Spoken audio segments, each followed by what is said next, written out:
and Amy Moran from Bexar County 4-H. This is your final call. Need to proceed to the ring.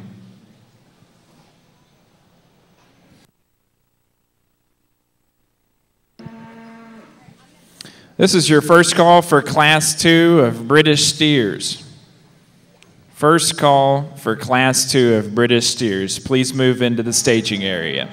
Just a few announcements for today's show. Please remember that you need to have your disposition form on you at all times. Please, no adults in the arena or staging area or holding area. Please don't use any oil or hair dressing. Only water is allowed on the cattle. Steers will be staged in the back in order. You'll come in order, so please listen to the instructions of the folks back there working with you in the staging area. The Star of Texas Fair and Rodeo reserves the right to reweigh any steers plus or minus 5%. All placing steers need to have their pictures taken, so after y'all place, please proceed back there to the backdrop. Please no shaking hands with the judge while he's giving his reasons. Any validation or tag questions, please check with Warren Thigpen in the back. He's working the scales. And substitution forms can be picked up at the main office and need to be signed and brought up to the announcer's stand. We also ask that you don't feed or water in the holding or scale area as well.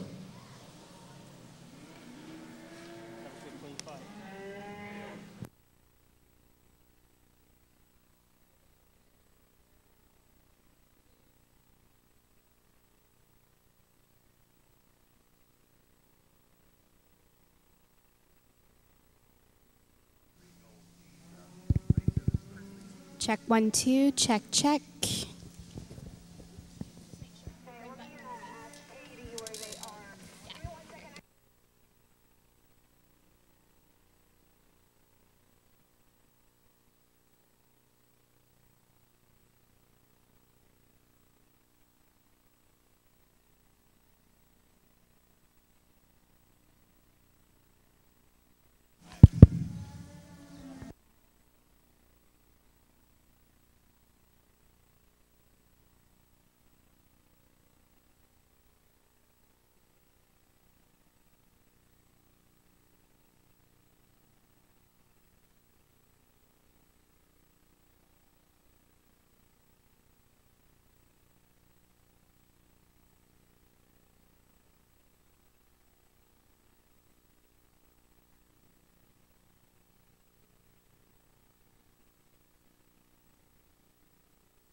This is our second and final call for our steers in Class 2 British steers. We still need Miranda Skaggs.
We've got many wonderful donors for our show today. Ram Rodeo. Since 1981, Ram Truck has been the official vehicle of professional rodeo. More than 600 rodeos are sponsored annually by Ram. Thank you, Ram. HEB. Here everything is better. Thank you, HEB. Mueller Livestock Show is presented by Mueller Incorporated, a manufacturer of steel buildings and metal roofing. Grass Patch, Old McDonald's Barn, presented by the Grass Patch. Texas State Technical College. Be sure to check out the live webcast feed of the Livestock Show on RodeoAustin.com, presented by Texas State Technical College. And Texas Disposal Systems Incorporated.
Get under this, and you'll probably be all right.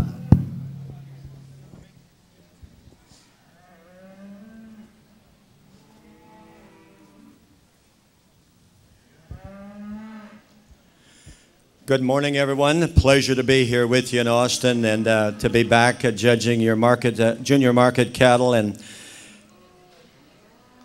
I have several things I'd like to share with you before we begin. First of all, ladies and gentlemen, that young lady that sang the national anthem here a few minutes ago, I'm here to tell you, as a family, we watch a lot of those talent shows. Number one is The Voice, and and there's all kinds of them, as you know. And if she hasn't auditioned yet, she needs to, because she is big time. Let's give her another great round of applause, because if you were here, that was an incredible display of talent for her age.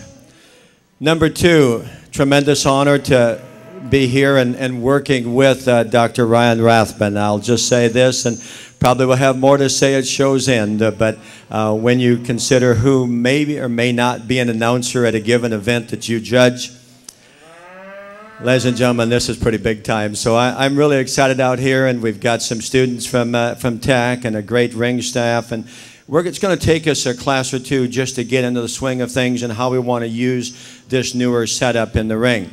Now, ladies and gentlemen, I want all of you to know I was born in a Hereford family. I showed Hereford heifers for 10 years. The first project our 8-year-old grandson bought on the beef cattle side of our program at home is a Hereford heifer. And so, believe me, I am not discriminating against Hereford cattle. The way this simply fell out, and it's a combination of the correlation of weight and body volume and shape relative to their frame size. And as we do this and we talk about cattle at this weight that are more market acceptable in their look and their visual appraisal, well, then it simply becomes a matter that these stouter, heavier, little heavier weight Angus steers surface here in the ring. From the time I handled the first steer, there was no doubt in my mind that he could, and he ends up being the class winner from the standpoint as he's a very fresh, very uniform handling cattle, particularly over his upper rib and along his loin edge, and even more importantly, he puts the most quantity and muscle shape really on one of the more flexible correct skeletons out here in our drive. I'd like to take his blade and pull it back on his rib cage ever so slightly there, but in terms of his balance and the way he's assembled up through the front portion of his skeleton, then that is an easy class winner for me. The steer most like him now comes in second. The steer that comes off of a shade more bone, a little stouter steer at the ground than the calf we started with. Not as good up through the upper part of his neck and crest and through his shoulder. Doesn't balance up with as much proportional muscle from hooks to pins and from there down as the steer we start with, but an awfully good kind of a steer. A very easy feeding steer that of the first three handles with the most market readiness. Maybe like to just lean him up, a nickel in his handle, and give him a little stouter kind of a foundation at the ground relative to his depth of heart and body. But he's a steer that's got some proportionality in terms of his topside shape, and you step in behind him. But of the first three, though, he wants to narrow the most at his pins. The steer that from a body shape standpoint I really like and was going to use in second. And I always knew that from the time we viewed this steer from that rear view that he was a little troublesome on that left rear, and he is out here in the ring realizing this is a market cattle. But I think we all know when we put a halter on him, we've got to become more accountable when we put these cattle out on the lead. And he just is swollen there in both of his hocks for that matter, and really wants to just get outside of his skeleton on his left rear. Big-bodied, good handling steer. A really trim, balanced steer here comes to us next, and both these steers, the Angus and the Red Angus steer, from the profile, they have enough of that reed that they could move up the line within this particular class, but then when you step in behind them, they do not have just that topside power and shape and turn. They're a little more refined at the ground, but a good pair of steers, just a little more heart and body in the black steer over than the red steer next. We have a pair of Hereford steers. I really like the next steer in in line. I like his body line. I'd like to just give him a little different kind of a touch. When you get up on him and handle him, a little thicker heighted calf, just doesn't handle with the smoothness and freshness of handle we have up the line. And he doesn't have quite as much just width out there through his pin set and down there through his stifle. Young lady's got a really nice pattern steer. I opted to use him from a muscularity standpoint. We just need to change him on that rear leg. He wants to get under himself. When that happens, he wants to come up in his spine. Then you can see we have the Hereford Angus and another Hereford here. They're a little more extended cattle. We just that have some topside shape. This young man here, just that steer doesn't get out of his front end quite as good as he needs to be. The Angus steer here behind him, once again, a good steer, just needs more power, more muscle when we step in behind him. The next steer, and we can just peel these on by here a little faster now. Really nice top line, nice fronted steer. Just didn't get enough stoutness in terms of a market cattle look, and when we step in behind him as well as from the profile. The black steer coming next, like to change him up front, gets a little softer to the touch. Then the next two steers are steers that are really good feeding Hereford steers. Actually, there's three of them here. I'm simply put them together based on balance from a profile. All three of these cattle just a little past their ideal endpoint. Not only do they read it visually, but when you handle them, they're a little rougher on their top line and just carrying more at that 12th and 13th. The black calf coming next, a little more moderate, a little more practical frame size in him, and he's a leaner steer, but you can see at the ground, a little frailer in that foot and bone work and doesn't balance up as nicely. I opted to use then the little darker, shorter marked Hereford steer, good kind of a cattle, just simply overpowered out here from a weight and volume standpoint. Young lady's got a nice line steer here, just in my opinion, just a little nicer in terms of where that body proportion sits from a depth of rib and shape up high. Our final cattle then are two steers that are just a little bit irregular in terms of their frame size. And again, when you look at them from every one of the angles we do, they just proportionally are the two of the poor balanced cattle in this drive. But in the terms of what these young people did and the effort they put forth, you can see that they've done a great job. The cattle are nicely presented, just didn't feed nearly as well as they had hoped. Join me, please, if you would, with a nice round of applause for the exhibitors in our first class. It's on. First place in our first class of British cattle goes to Wesley Zeller from Kendall County 4-H. Second place, entry 3088, Dalton Zeller, also from Kendall County 4-H. Third place, entry 3802, Lane Nemchek from Thorndale FFA. Fourth place, entry 3932, went to Walker McKay from Hondo FFA. Fifth place, entry 3076, Logan Borges from Kendall County 4-H. In sixth place, entry 1277, Hayden Smith from Shepherd FFA.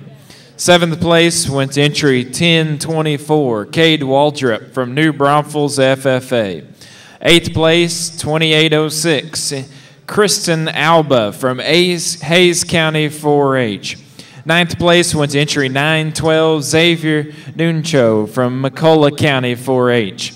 And 10th place, 4876, Jaden Van Dam from Medina County 4-H. Congratulations to our exhibitors in class number 1 British steers. Walking into the ring right now is our second class, our second and final class of British steers. There are 20 entries in this class. The cattle range from 1,269 pounds to 1,550 pounds. Just one announcement to all the exhibitors. As y'all are exiting the show ring on the south side, we ask that you please then go to the west side of the barn as opposed to turning left and going east as y'all are exiting the south side of the ring. Please remain on the west side of the barn. Those exhibitors that are sending their steers to the truck, please also find the truck on the northwest corner of the barn. You can just walk down the west side and you'll find the location where they're taking those cattle on the northwest side of the barn.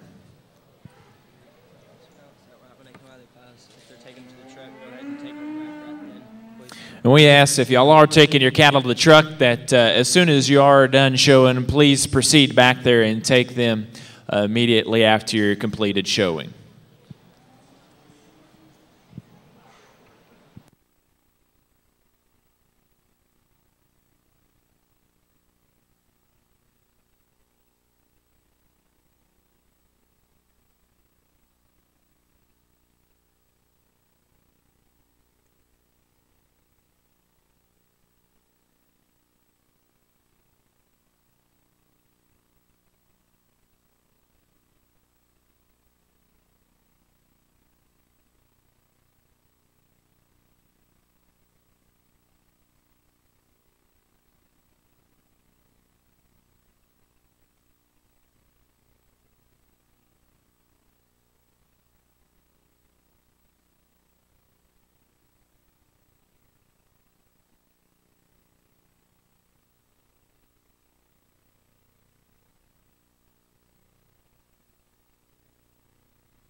We'd ask again that all placing steers, we're placing 3 steers in each of our respective British classes, that y'all afterwards proceed to get your picture taken on the north side by a show photo by Katina.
This is your first call for class number 3, Shorthorn Market Steers. Class number 3, Shorthorn Steers.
Again, exhibitors in the ring, when y'all come out the south side here in the show ring, we ask that you do not go to the left. If you please go to the right after you exit the ring. Thank you.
In class number 3, Shorthorn steers, we still need Audrey Vasquez to the staging area, please.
Not so far. It's on.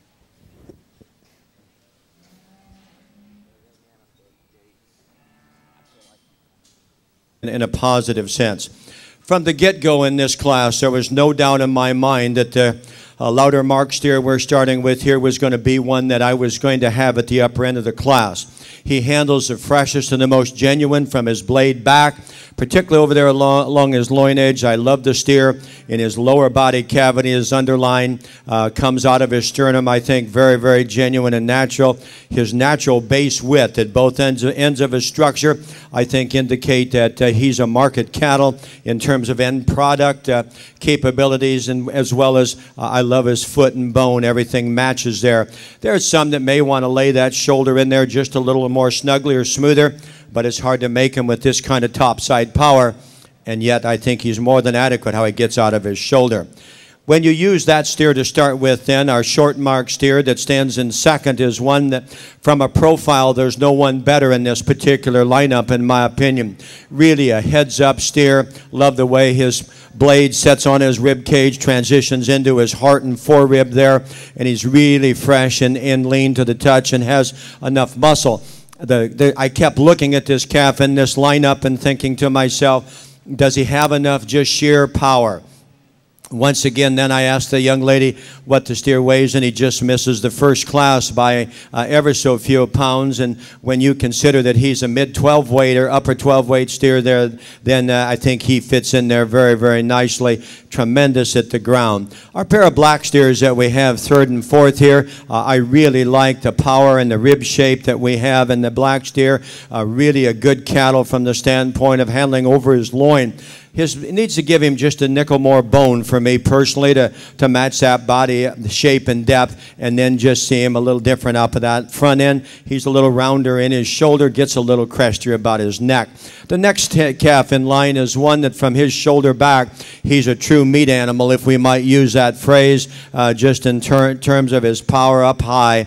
We just need to give him a different front portion to his skeleton there, take away some of that crest in his neck, but he's a deep-bodied, easy-feeding, functional design steer.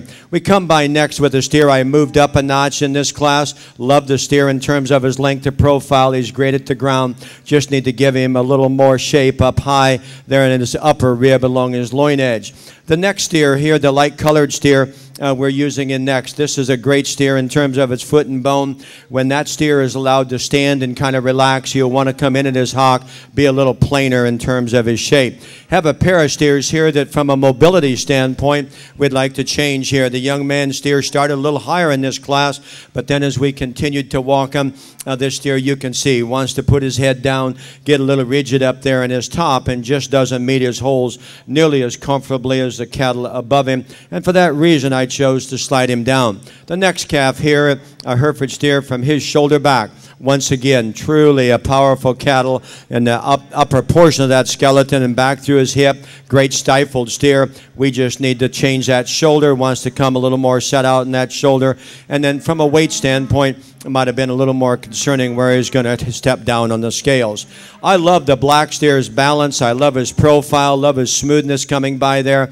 Want to just change him from hock to ground. He'll want to stamp him into the ground just a little tougher than some of the other cattle. But most importantly, he stands where he does because he, like several steers, have a lighter weight disadvantage in this class, and he just doesn't have enough market cattle spread when you step in behind him. Big body, heavy volume, little heavier weight. Red Angus steer there maybe gets away from us on that weight standpoint as well as degree of finish, but certainly handles his weight from a structural integrity standpoint, I think, quite nicely. Pair of Hereford steers coming by, and we can bring them on by a little faster now if we want to.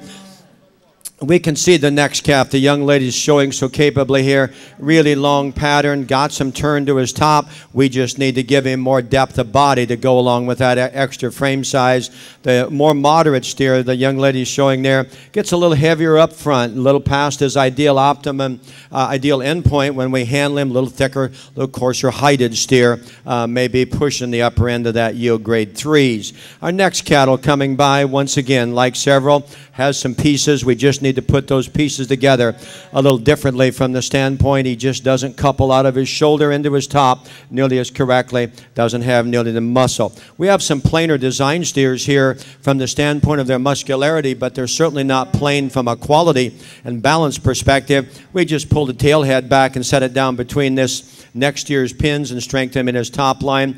We have a little bit the opposite then coming by. Gets a little rigid in his spine, a little weak there behind his shoulder, but got some muscle. A nice kind of a cattle here, but you can see it gets a little more set out, a little coarser in his shoulder, just doesn't balance up. I like his feeding look through the side. I just need to give him a shade more smoothness up front.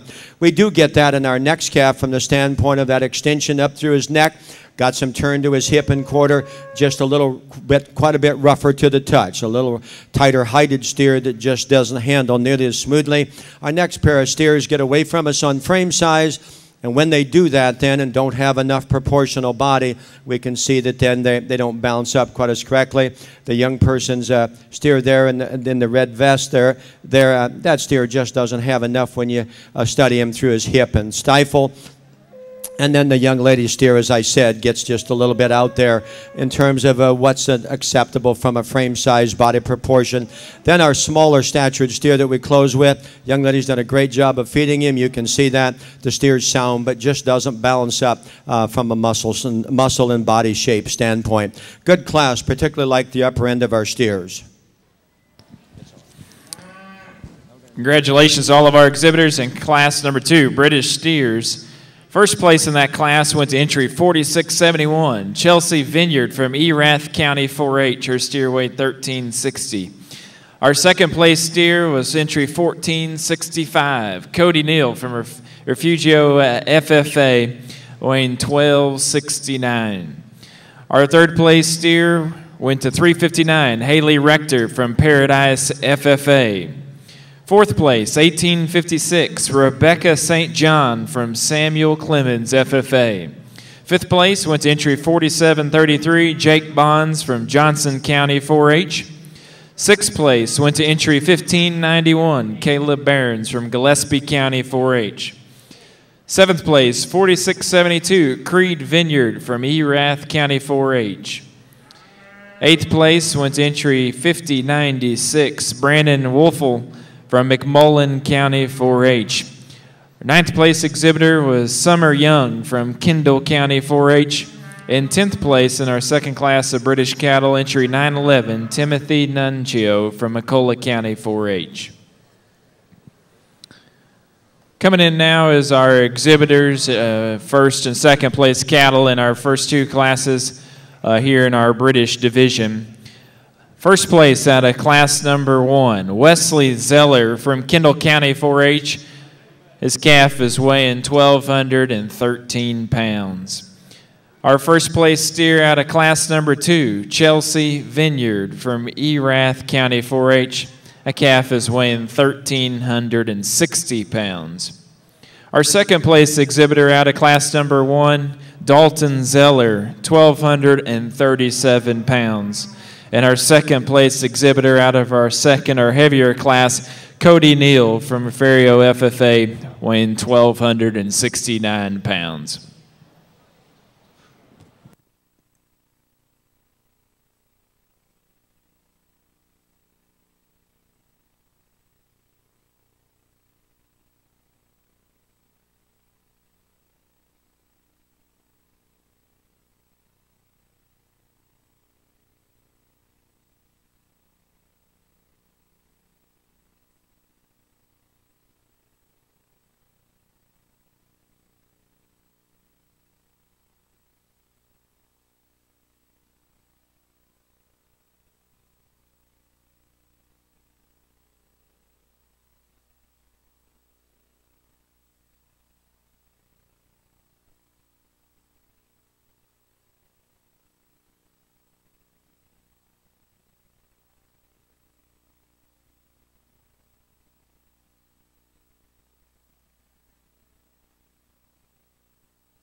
Ladies and gentlemen, I believe the first order of business should be to put your hands together, if you would, and congratulate these exhibitors here.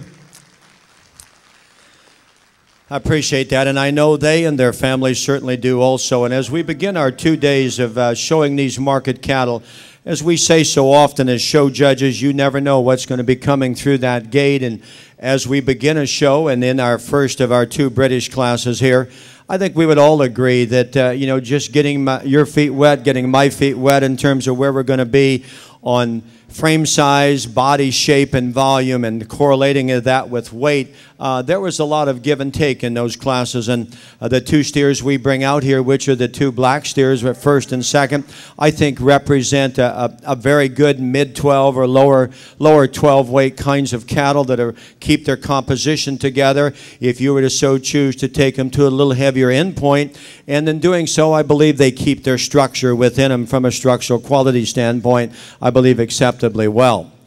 We come to our 2 Hereford steers that represent the second of our 2 classes, and once again, we simply step up not only in terms of weight and sheer body mass, but at the same time, I believe we step up in terms of proportional quality as you look at them too from that standpoint. Our first place steer down there, the lighter colored, little louder mark steer, is one that is incredible from the standpoint of his top side shape. When you step in behind him, he handles as well as he looks. Out of his shoulder there, all down his top line, he's a steer that's tremendous at the ground in terms of his foot. Got some heel there. Bone matches his body, and as we say, his body matches his frame size. Now, like all, he's not perfect. There's a time or two you'd maybe want to just change him the way he sets that rear leg down. Maybe gets just a nickel tighter there in his hock. But at the same time, when you watch him out here, he does fill his holes to the hole, so to speak, as we say. And so that steer can really be accountable when we put him out on motion. The steer that stands second to him in that class is a very interesting cattle. Really fresh fronted, really extended, really good in terms of his angles and flexibility out here. And he has a little more room to go even. He's a 1,260-pound steer, where the first place steer in that class, I believe, is 1,360. And once again, this guy, you just stand here as a show judge and you wonder what his herd-mate heifers might look like, just in terms of, some of that extra design that he does bring to us. And he's very accountable when you talk about, his advantages when we take him in the cooler, particularly considering his carcass weight and what he might open at his 12th and 13th. And so from that standpoint, 2 excellent steers, they do weigh 100 pounds difference in terms of that. I don't believe it's any of a great question in my mind, at least. Going to walk up here and name our Class 2 winner. Our Hereford steer is going to be our champion English. Congratulations to you, young lady. And it's only right to follow with our second place steer in that class, and he's going to be the reserve. Congratulations. Congratulations. Our champion British steer goes to Chelsea Vineyard from Erath County 4-H, and our reserve champion exhibitor, Cody Neal from Refario FFA. Congratulations.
Coming into the ring now is our first of two Shorthorn classes. First class has 11 cattle in it. They range in weight from 1,155 pounds to 1,275 pounds.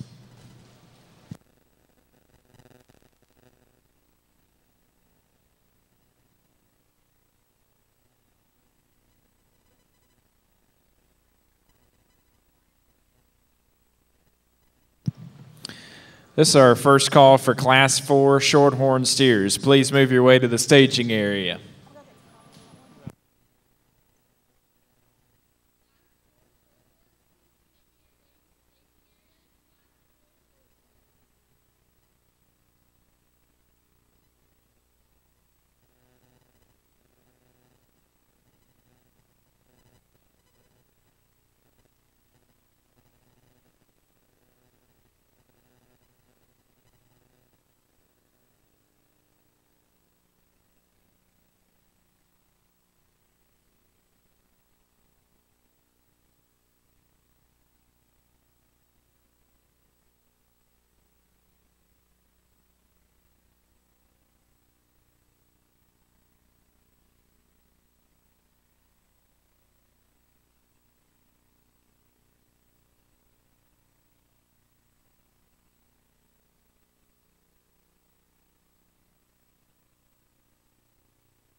As we begin our 2 classes here in our Shorthorn Market Cattle Show, we really have an interesting class here to start with, and I mean that on the positive side from the standpoint that as the class enters the ring, these 4 steers simply separate on proportional body volume and market cattle read as you study them through those visual indicators and just body shape and maturity in through that rib and lower body cavity just indicate they've been able to convert and do a really nice job, you would like to think.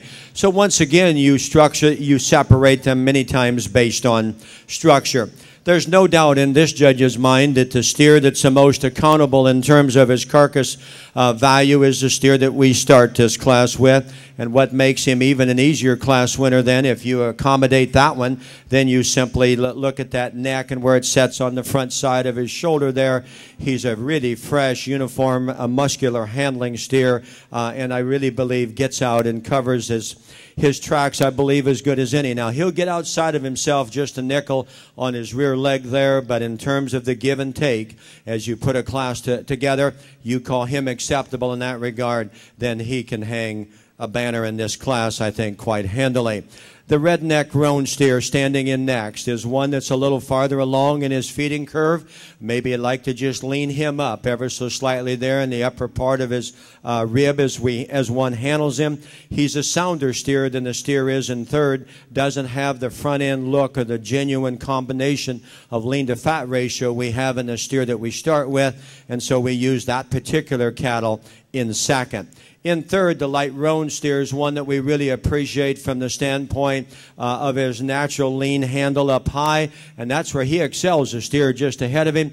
But at the same time, this steer wants to really lock in his hock there behind and just doesn't set him and flex and reach with what he needs to do. If we could change him structurally, even possibly on both ends, then he can be right with the steer that wins this class. Steer in fourth isn't nearly as fresh to the touch and look as the first 3 steers.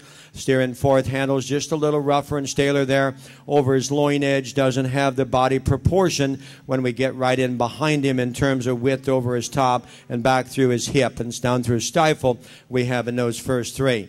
Now, ladies and gentlemen, I know we're here for a steer show, market cattle show, but I got to tell you about my young man here in fifth. Stop. Where you going, buddy? You got to stop. Got to tell him a story about you.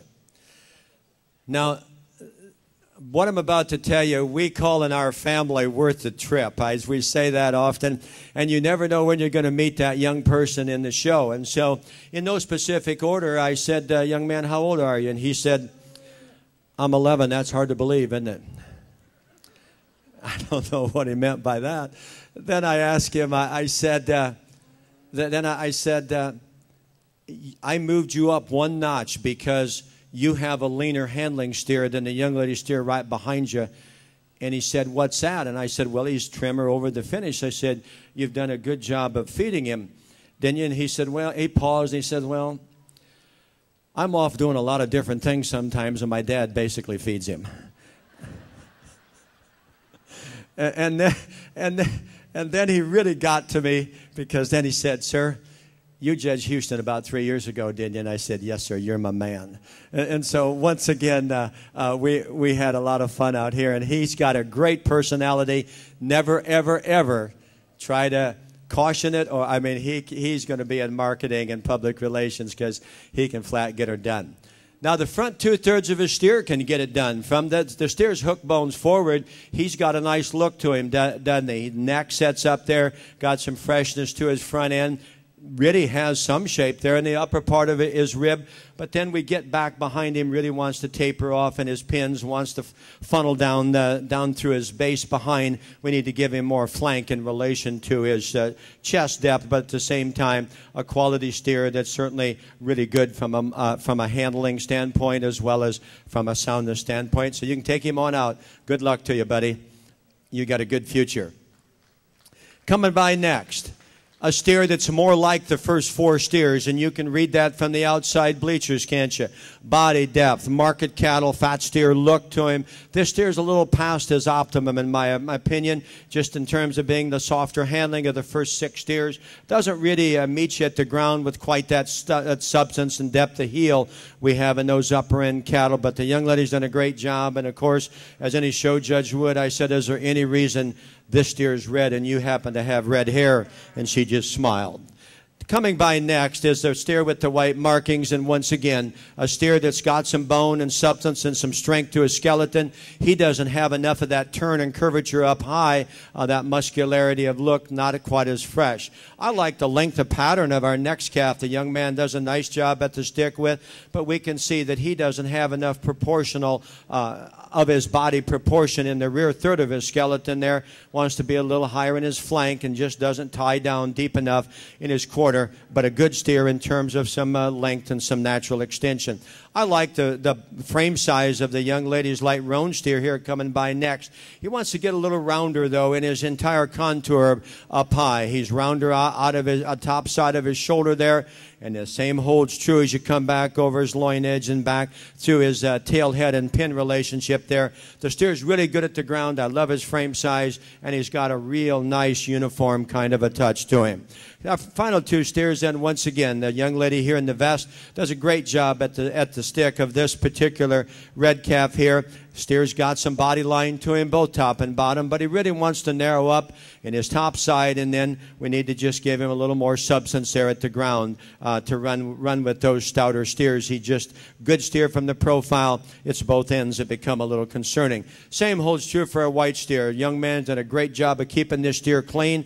We just need to give him a little more strength in his top line and then give him more muscularity through his forearm and stifle. He reads a little just flatter and plainer, frailer in his design compared to some of those others. Young man's done a nice job, though, from a showing as well as a management standpoint.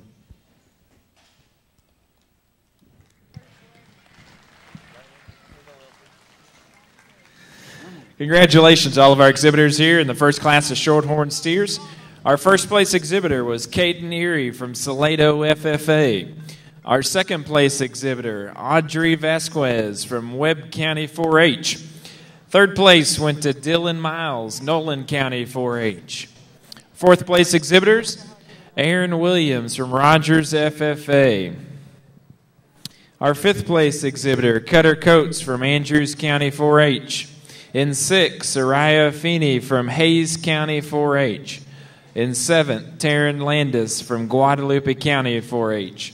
Eighth place, Cameron Petrick from Lavaca County 4-H. Ninth went to Mackenzie Tomasic from Robertson County 4-H.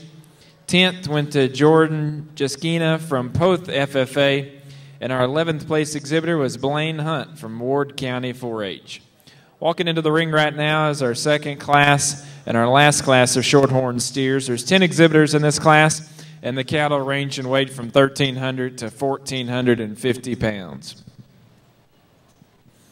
Just a reminder to our exhibitors, if you'd like to get your picture taken, the backdrop there is on the north side of the arena. Show photo by Katina would love to take your photograph, and if you do have a placing steer, we'd ask that you please go back there, but anybody is welcome.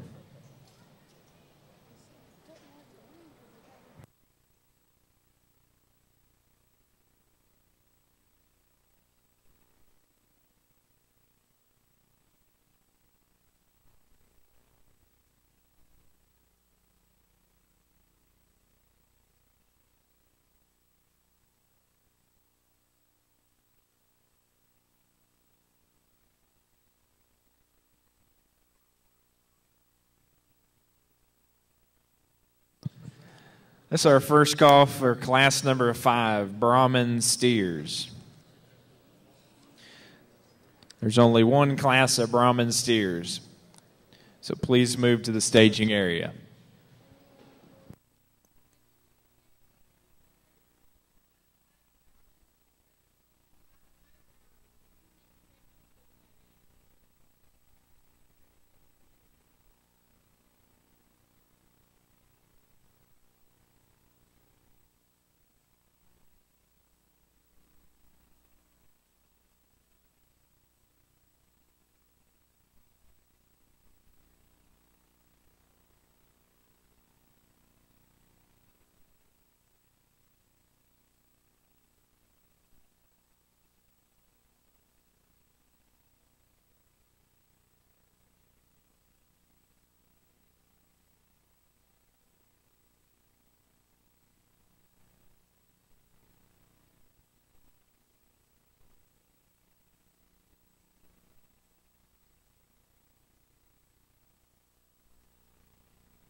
Emily Alford, if we could have you proceed to the staging area with your Brahman steer.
In the second of our two Shorthorn steer classes out here, this class asks your show judge where you want to be at day's end tomorrow evening. And from that standpoint, that answers my question in terms of how I put these together.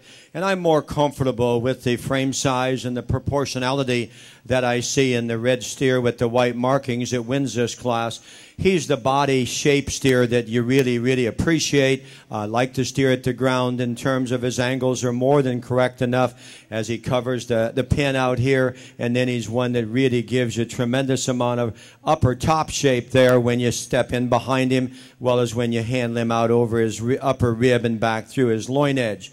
Now, my greatest concern, and you ask, well, why was it a difficult decision for me? Because when you step in behind this steer and you can begin to read his quarter from the profile and realize that he just needs to tie a little deeper and have more evidence of muscularity there through the center and lower part of his quarter to balance him up from that ever important profile like he does. But his underline is awfully good as he comes out of his chest floor there. The sound, really long structured, really loose design steer. I really appreciate this in the solid red calf here in second. His greatest concern to me is getting up there a little bit in terms of weight as he steps down on the scales, but also for his frame size and his weight, he just needs to have more upper rib shape and turn there over his top line and back through his hip and quarter. But that steer is really fresh to the handle and really can get out and, like I say, cover his track. We just need to see more meat animal look and shape and spread in the upper part of his skeleton. Now we have that in the next steer. This young lady's red and white steer, I'm guessing 30 days ago would be one that we would really want to reckon with in this class and in this division, and he's still a good steer. But today, as you just study him out here through his head and neck, a little staler in his appearance, and then when you handle him, he's a little staler heighted steer that just doesn't handle with the freshness that we have in those cattle above him. But I do really appreciate the body shape that he does bring to us. If I could just maybe tone him down, and he's getting right up there in that 15 weight cattle also. The white steer coming by next is one that you ask yourself as a show judge, maybe a little bit too extreme in terms of his muscularity. A very thin-heighted, very lean, muscular handling steer. And we just need to give him a mellower kind of a look and a smoother kind of a build out here in the ring. But in terms of carcass composition, from a cutability standpoint, this steer would probably be unmatched in this class. Coming next, then, is one that's a little plainer to look at up through his head and front end, but I like his soundness over the steer just ahead of him. Beneath him there, I didn't really care for this steer up through his head and neck as much as I did the white steer that stands just preceding. But he's a good kind of a cattle, just wants to plane up and balance a little differently, goodness, top line levelness. I spoke to the young lady here with the next calf, the predominantly red steer with the white underline here, and I said, in terms of body shape and composition, this may well be the best steer in this class. And we had a great visit out here. She said he became injured at his county fair. Maybe always was a little concerning back there in his pasturing, but when we put him out on the lead, he's really rigid in that rear pasturing and just doesn't have enough flexibility at the ground. You've done a great job with him. Now, my compliments to you. You know, those things, as we all show livestock, and we know, you know, they just happen. But great job out here. Just wish that hind leg would have stayed in him a little differently than it did. Coming on by then the white steer. Really got some depth of body, ease of feeding. Need to bounce him up a little differently. The red and white calf coming next is one that love his length of patterns. Got some extra leanness to him. We just need to give him more muscle to go along with that extra extension and frame size. The young lady's red and white steer. Again, a long-sided steer's got some bone. Just need to give him more shape when you handle him and step in behind him. And then the most concerning steer from a carcass value standpoint could well be the dark roan steer we close with. This steer's been fed extremely well. He's a really deep-sided steer. It's got a lot of just feeding utility to him. He's just way past his end point, and I'm concerned from a carcass value standpoint with his carcass weight and his degree of subcutaneous fat there. Guessing he's going to go up into the fours. You know, that's my greatest concern in that one. Good class of steers, maybe a little more variation in terms of size and kind, but at the same time, upper end has quality. Congratulations to our exhibitors in our heavyweight class of shorthorn steers. First place went to Cole Huser from Karnes County 4-H. That steer weighed 1,300 pounds. Second place, also from Karnes County 4-H, a steer weighing 1,379, Karen Smart. Third place went to Harley Shelton from Lubbock County 4-H. Fourth place went to Sarah Benavides from Jim Wells County 4-H. Fifth place went to Jack Proctor from Lampasas County 4-H. Sixth place, Landry Vassett from Travis County 4-H. Seventh place went to Jacob Wagner, LBJ Johnson City FFA. Eighth place, Ethan Bredemeyer from Runnels County 4-H. Ninth, Hayden Hott, Hubbard FFA. And 10th place, Megan Richardson from Caldwell County 4-H. In the ring now, Mr. Dan Hogue's evaluating your champion shorthorn drive. Coming out of our lightweight class, our first place exhibitor, Caden Erie from Salado FFA, a steer weighing 1,267 pounds. Second behind that steer, Audrey Vasquez from Webb County 4-H. That calf weighs 1,250 pounds. Out of our heavyweight class, first place, Cole Huser from Karnes County 4-H, a steer weighing 1,300. Also from Karnes County 4-H, our second place calf, Karen Smart, a calf weighing 1,379 pounds. Congratulations to our first and second place exhibitors.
If you would please, to this point you've been a great audience, let's share our appreciation for these exhibitors with a nice round of applause. As those of you who know me, and many of you do, I get a little conversational at times on the microphone, and some of the craziest things go through aging judges' minds, as we might say, and I'll share one with you here momentarily. And once again, it's interesting how you put things together. I couldn't be more pleased with these 4 cattle out here from my perspective, from the standpoint that these are composite cattle. No, none of them are perfect. But at the same time, as you put the pluses on this one side and negatives on the other, these cattle really do fit a pattern where I want to be somewhat in terms of shows in terms of proportional cattle that have look, have balance, have enough muscle, not too much muscle, but enough muscle, and those that are really accountable at the ground. And so here we go. The steer that wins the first class here at the stand, I really appreciate this steer. Why? Because when he sets up and collects his skeleton and the young man does a great job on the halter with him, he's one that gives you a very composite, very muscular look. Of the 2 steers that win their classes, he's the biggest back to the 2 steers, and he works the most expression there in the upper part of his loin, particularly when we put him on the move. And he's a steer that when you step in behind him has a decided advantage over the steer that wins class 2 and width from his hooks to pins and down through his quarter. We put that steer on the lead, and he'll get maybe, and I know that the earth is deep out here in the ring, and these cattle will step down and sometimes maybe not give the opinion of their real true stride on a little more rigid kind of a surface out here. He'll want to get under himself, maybe outside of himself a nickel, and his head will go down, his top will come up. He just labors a little more out here in the move and doesn't maybe hold that line that we see right there right now. The red and white steer that wins the second class, from his hook bone forward, he's as good as, he is a great steer in his own right from the standpoint, and he's a little heavier weight kind of a steer, and if we could say that, more optimum marketing weight range. I love where his neck sits up there on the top side there, really a heads up steer. Love him in terms of his angle up front. His chest floor really is good down there as he comes out of that back through his navel. You step in behind him as I use that phrase, and once again, a little disappointing when the standpoint just doesn't tie that deep in his quarter, a little flatter on the outside of his quarter. And the thought that I was going to share with you, when I was in grad school, didn't have very much money, and we ate a lot of round steak, and I said to Deanna, my wife, when we got married, one thing we never want to have in our family is round steak. And so once again, you ask how valued is round steak, and again, I think it's an indicator of total muscularity in a cattle's carcass or body. And so once again, even though that thought from the past did cross my mind, once again, I think it's important criteria. We have 2 really good second place cattle out here, taking not a thing away from them, though. The heat in my mind and the decision comes in our 2 first place winners. With that stated, going to see this young man tomorrow evening in the champion drive. Congratulations. Reserve, a young man right here wins the second class. Congratulations. Congratulations. Our champion Shorthorn exhibitor goes out of our lightweight class, Mr. Caden Erie from Salado FFA. Our reserve champion Shorthorn steer out of the heavyweight class, Mr. Cole Huser from Karnes County 4-H. Congratulations.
Attention exhibitors. After we complete, we've got one class of Brahman cattle, and then we've got, I believe, 6 classes of ABC steers. After we complete the ABC division, we'll be taking a 45-minute lunch break. A 45-minute lunch break before we start the black crossbred exotic cattle this afternoon.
Many of y'all have already started coming to the staging area, but if you're in the first class of ABC steers, please make your way to the staging area.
My compliments to the Brahman exhibitors and the programs that they represent, as well as the breeders that put the genetics together. And when you only have one class out here, I was committed in this breed. I was committed as a show judge to, take weight out of the equation and just try to use those proportional, balanced cattle that were more composite in their body shape and design. And in doing so, we have with this pair of black steers that we start with here.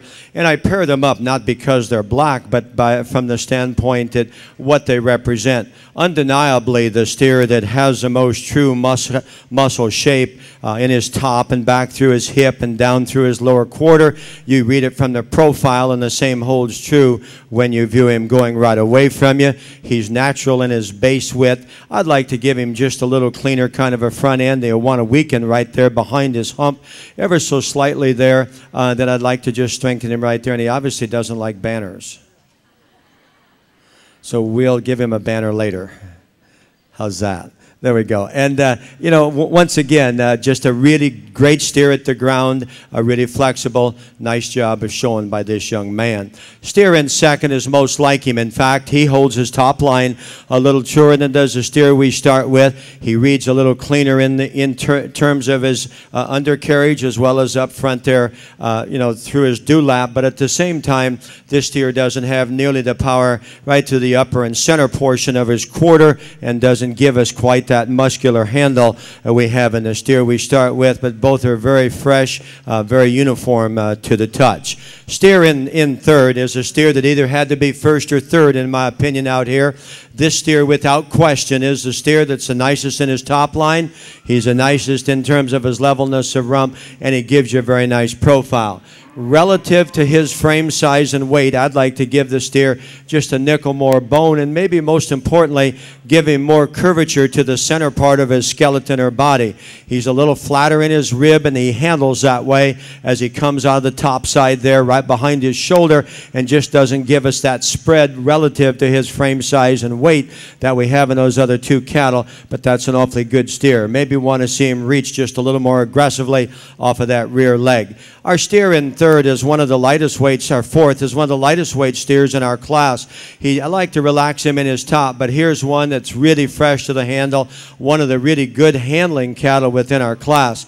Problem is, he's a little lighter weight, a little shorter in his coupling, as we might say, and just doesn't give us that top line look and levelness that we have in the others. But in terms of his proportionality for his weight at a low 12 weight steer, I believe she said 1230, that steer really has a lot of value.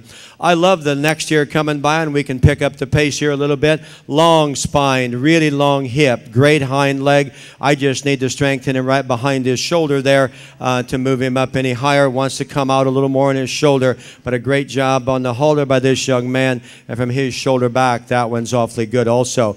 We get a little rougher top line, but we get a little fuller kind of an upper rib in the next steer. I would call him the lighter tiger steer here. The brindle just need to give him a different kind of a balance, but he's got some shape up high, got some muscularity. Next calf here coming by the black steer, we can see we love it. We love his length of body, a great steer up front in terms of his length and neck and where it sets. He just really falls short when we study him from that all-important rear view coming out of his shoulder. Wants to be one of the flatter ribbed of our group. Long-bodied, really level in his top line here. Like this about him, he just gets a little plainer to the touch when you get right in behind him. And this steer, we need to change him when he gets out in the lead. Wants to really be a little shorter in his stride. The gray steer going by, the gray baldy going by, one that just needs to move differently. But I do appreciate his proportional muscle and his body depth. The more typical Brahman colored steer coming by here now. I love this steer's look and balance and freshness. He just needs more time on feed, the body down, but he's a little green bodied as we study him today, but boy, that's an awfully nice calf from a quality standpoint. The two black steers, then I went down to a couple of more moderate cattle that just need to be extended in their skeleton and changed in their lines. I thought we had a little more top line in the steer just ahead of the really heavy, very moderate framed black steer here the young man is leading. Pair of Brendel Tiger steers coming by here. Once again, nice in his top line. Just needs to have more rib and body and volume out here to run with these two. Then we've got 3 bigger steers in our class, and they're steers that have fed extremely well, and I compliment the exhibitors. They just don't balance up when we put them at the profile like the cattle do above him. There's more muscle in the lighter steer here than the steer that's just in the middle of these final 3. Love the length and smoothness of our that's to the young ladies leading. Just not enough bone work, not enough stoutness in that look that the ground. And then probably the steer that gives up the most from a toughness, a skeleton standpoint, may be the Tiger steer coming by right now. Just need to give him more foot and bone work to carry that kind of frame size. And then relative to his frame size, we need to give him more muscle. But at the same time, young man's done a great job. Interesting class, some up and down in here, but certainly comfortable with those first 2 more complete, more composite cattle. Well, we just had 1 class of Brahman cattle, so congratulations. Our champion Brahman steer went to Tyler Kelly from Bullard FFA. That steer weighed 1,329 pounds. Our reserve champion Brahman steer went to Wyatt Williams from Medina Valley FFA, weighing 1,350. Our 3rd place exhibitor making the sale is Chelsea Tolliver from Runnels County 4-H. 4th place, Emily Alford, Caldwell FFA. 5th place, Case Clark from Karn City FFA. 6th place went to Caitlin Kempen, East Central FFA. 7th place, Justin Smith from Atascosa County 4-H. 8th, Clark Tolson from Frio County 4-H. 9th went to Tucker Tanner from Williamson County 4-H. And 10th went to Amanda Lanier from Jordanton FFA.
we apologize. We had a little trouble with halter integrity, I guess we might say. Had a broken halter back there, and I told the youth when they came back out here, stand him just like that, because that's the way they're going to go. Starting with the steer down here on this end at the young lady in the turquoise top, and from the very beginning of this class, you know, he's the proportional steer, he's the balanced steer that has that market cattle look, even at class 1 of 6 in this division, and certainly if we can build with cattle like that in our preceding classes that are coming here beyond, that's going to be a really good ABC show. I really appreciate the length of body, the looseness of structure, the ease of motion that we have in the steer in second here. He doesn't have as much topside shape or as power as we have in the steer we start with, but his value lies at the ground and in his top line, and he has more than enough for his weight in terms of just shape and muscularity. I really like some of the pieces of the steer in third from the standpoint that here's one that's with a really muscular turn to his top. He's a steer I like where he sets it in his neck. He's a little coarser about his shoulder, maybe wants to get under himself just a nickel more on those hind legs, but one that really gives you a tremendous amount of just shape and composition from the standpoint of his muscle width and the thickness right through the center part of his quarter. Our next pair of steers that come in line are a little straighter in their top line than the steer just above them I just described, but at the same time they want to plane up a little more through their head and front end. The steer next just gets a little straighter up front, a little deeper in through that neck, and we want to change him there. The young lady's light colored steer has a tremendous amount of muscle in his top and back through his quarter. Again, we just need to change the front part of his body, give him a nickel more bone relative to his body volume. I like the depth of body and side of the young man here in 6. Once again, a little plainer to look at up front, little heavier there underneath in terms of his undercarriage, but nice top line steer. Like to just give him a little different handle. It wants to wrinkle up a little more in terms of his hide. The young lady's steer next got some extra extension long in his top line. Has some turn to his quarter. We just need to drop his body shape down, make him just more, a little deeper kind of a cattle here when we talk about the upper end of our class. I looked at the next steer in line a couple different times. Really long spine cattle. I like his lines and his look. He gets a little shallower in through his heart and flank. Wants to set that hind leg down just a little stiff and straight compared to ideal. For that reason, I chose to use him where we did. Have a more moderate cattle here that gets a little low fronted, gets a nickel rounder there out of his hip, but certainly a steer with some muscle relative to his frame size. Just want to give him a little more elevated kind of a shoulder point there and then just level him out in terms of his top line. The really neat colored steer here, and I spoke with the young lady about that. Long-bodied, lean, cutability, just needs more muscle. Want to redesign that tail-head pin bone relationship there. We have that tail-head pin bone relationship fixed in the one that stands beneath him, but at the same time, this is the frailer of the two cattle, somewhat flatter and tighter in through the center part of his skeleton. Good in his lines, though, just need to put more muscle on that extra frame size.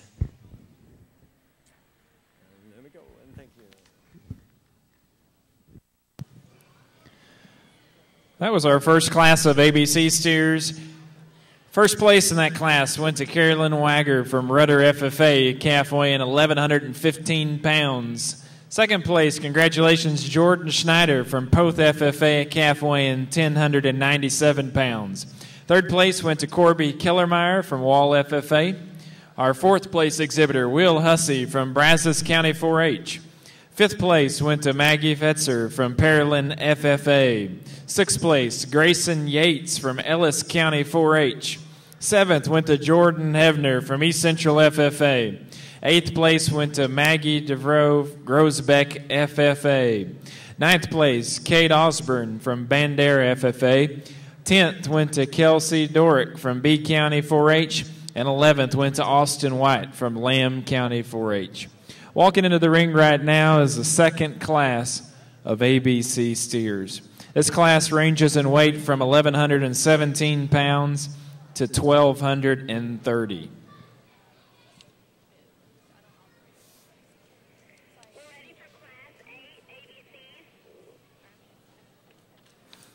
This will be your first call for Class 8 ABC steers to the staging area.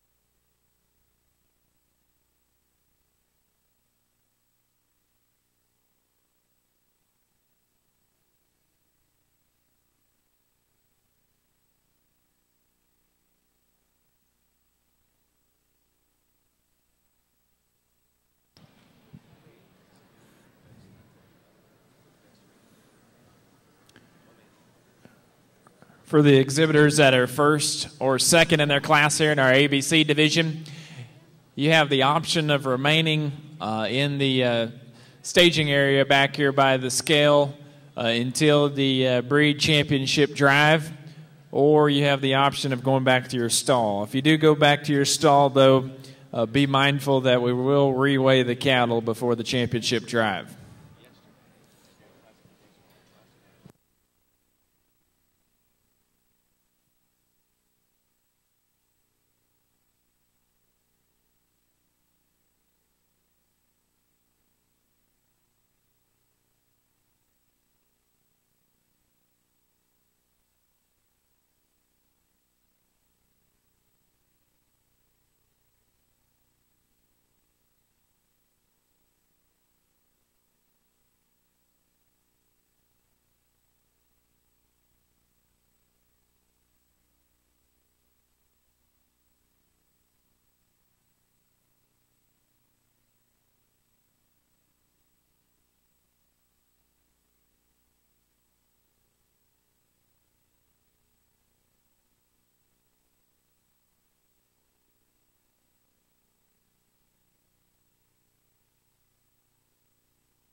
Shelby Yanta from Poth FFA.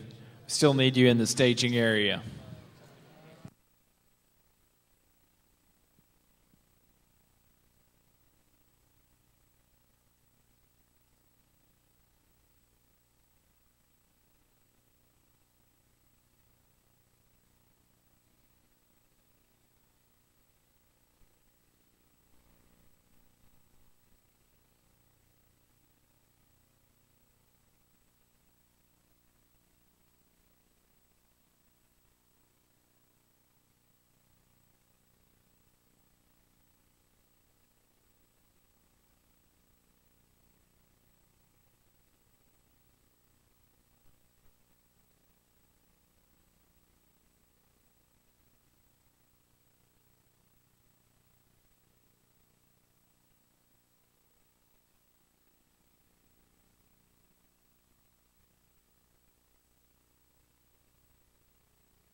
was kind of interesting here. They keep bringing him off of the scales and processing back here, revalidation. And once again, sometimes we get him in that order. And really a nice set of Class 2 steers here. And to me, the first two steers are very, very close in my mind.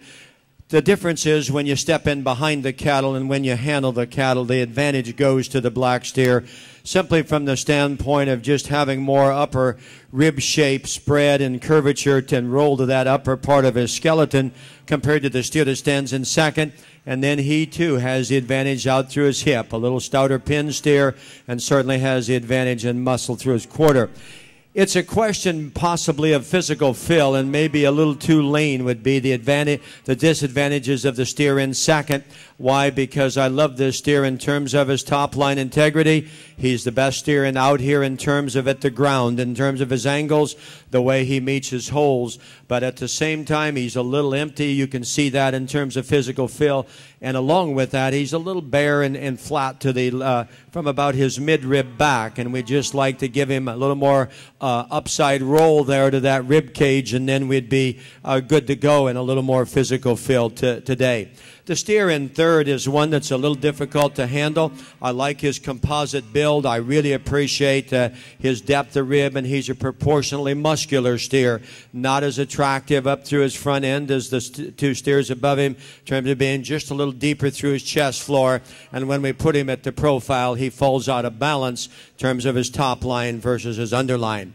The steer in fourth is one that I wish we had a little better underpinning underneath him, ladies and gentlemen, because here's one that I love him in terms of his front end. I like his top line. To me, he's got enough depth of body from the profile, but when you study his hock from behind, both of them, you know, they've got some fluid on them, and I think it affects his movement. But certainly from the standpoint of quality, really a nice handling steer. I just had to have the underpinning just laid in him a little more solidly than he does today.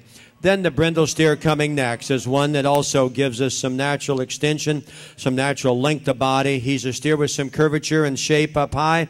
Got enough muscle behind. Just maybe like to drop him down in his forerib and flank relative to his frame size to move him up.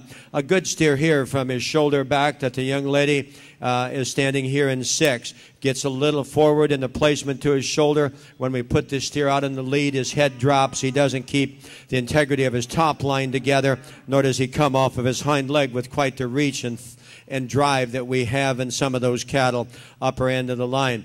The next calf is really interesting to evaluate here.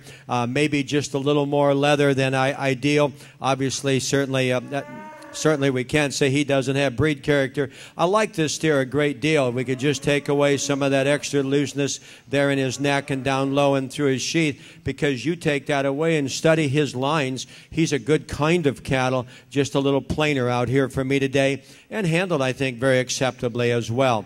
The brown tinged or white nose steer coming next is one that is really long in his top line, smooth in his build, just don't have enough muscle turn and lay when we get right there on top of him. Next calf's a little past his optimum endpoint. I like the steer's easy feeding look. His lines are quite good, just a little soft and spongy to the touch. When we get our hands on him, just need to have him a nickel fresher. Our final two cattle then are separated simply by substance and body, giving the advantage to the black steer over then the brown tinged star-headed steer, simply from the standpoint of just bonework and skeleton. Both steers are concerning from the standpoint of having just enough market acceptability, readiness, and body relative to their frame size and weight. Good class of cattle here in class number 2 in our ABCs.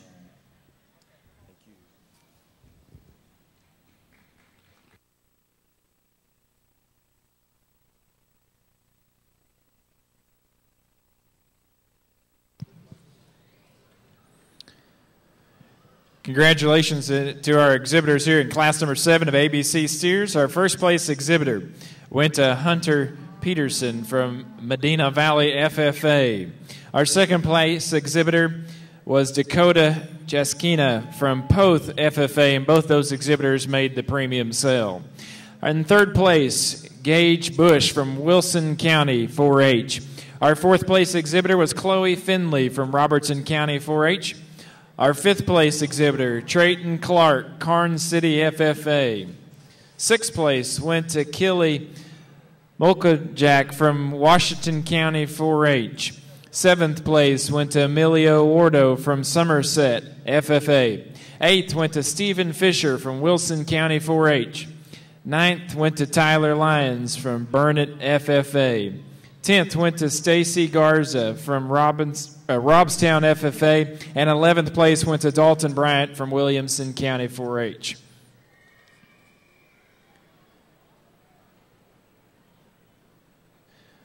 Coming into the ring now is class number 8, ABC Steers. The cattle in this class range from 1,241 to 1,282 pounds. If you're just joining us this morning, our judge today is Mr. Dan Hogue from Kewanee, Illinois.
My compliments to the class and these exhibitors here in this particular ABC class. We're in that mid to high 12 weight category, and really a solid set of cattle from top to bottom. In my opinion, the most consistent, deepest class of kinds of cattle that will work and be right that I believe we've seen thus far in your show. First and second, there's some give and take, and both of these steers each have class advantages. And so as you put them together, you ask yourself, as we tell our judging team members, and we always talk in market livestock, as even breeding cattle, from that standpoint about genuine wit. And when you simply get up on this pair of steers and you handle the black steer versus the silver steer in second, there's just simply more genuine muscle shape. As I read him through his forearm, as I study him up to the upper side of his skeleton, tremendously fresh, uniform handling steer, great out in terms of his turn to his hip and quarter there, and just a good kind of a steer. I would like to give him a nickel more bone relative to his weight and where we're at today, but certainly it's adequate. It fits the window, I think, of acceptability there, and that is a very, very unique steer from the standpoint of how fresh and how genuinely muscular he does handle. At the profile, the best steer of the two stands in second. He comes out of the top side of his shoulder, a little truer, and he handles that out through his hip. He's a little higher set in his pins, and at the profile, he's really an easy steer to like and look at, and I really appreciate the way the young exhibitor is showing him. It's from either end of his skeleton that he, for me, finds his way into second, because he's flatter through his shoulder and forearm, and you step in behind him and he doesn't have that turn to his hip and stifle that we see, and that turn through his lower quarter. Good handling steer on top, maybe not quite as fresh as the steer we start with, but another good handling steer that handles with more turn over his loin edge than you might think he will when you study him on both ends. Really a stout steer at the ground. The steer in third here, young lady does a nice job considering her age. A great steer in terms of her foot, his bone work. I like his line. He's just not as fresh, maybe just a nickel farther along in maturity and time on feed compared to those first two, but a really good kind. And I wanted to keep his skeleton in mind and as an example of one that's really, really tough built, really durable, and yet he's not coarse. The Brindle steer, the Tiger steer here in fourth, one that we love for his length of body. Really a good steer when you handle him. Just wants to weaken there behind his shoulder. Doesn't have quite the top side turn and shape we do in those first three steers. I like the steer at the ground over the steer possibly just ahead of him. We can move him on by here now. A steer maybe not quite as fresh in his presentation next, but certainly has muscle, like his bone work, like his angles, and sits in there very, very nicely.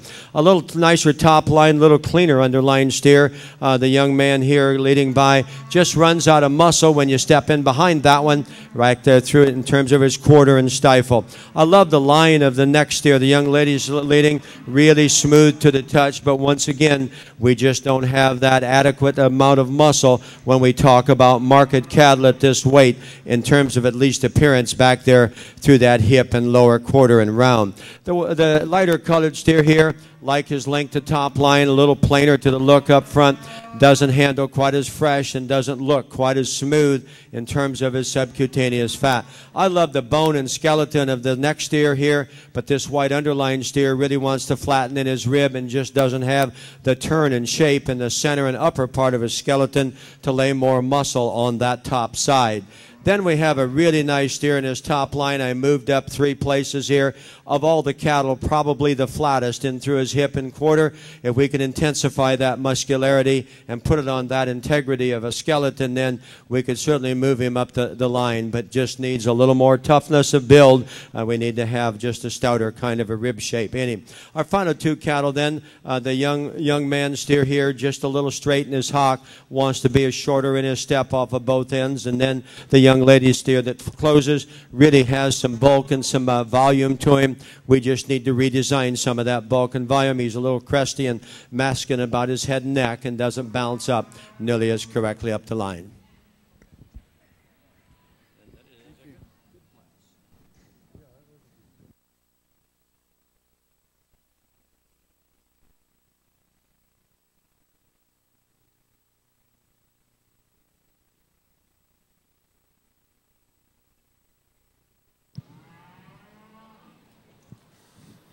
Results from class number 8, ABC Steers.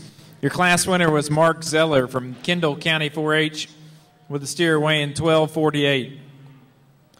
Second place in making the sale, Reagan Lingemeyer from Marion FFA with a calf weighing 1249. Third place, Avery Turner, Travis County 4-H. Fourth place went to Justin Wright from Nueces County 4-H. Fifth place, William Fletcher from East Central FFA. Sixth place, Cade Burks, Floresville FFA. Seventh place went to Shelby Yanta from Proth FFA. Your eighth place exhibitor was Seth Markey from Spur FFA. Ninth went to Morgan McCown from Tolosa Midway FFA. 10th went to Carlin Green from Blanco FFA. 11th went to Riley Luchek from Washington County 4-H. 12th was Alexis Wanke from Bexar County 4-H. Congratulations to all those exhibitors. Coming into the arena right now is class number 9 of ABC Steers. This class ranges in weight from 1290 to 1357.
This is our first call for class number 10, ABC Steers, to the staging arena.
Just a reminder again, in case you didn't hear it earlier, as y'all are trying to plan on when y'all are showing today, if you still are yet to show.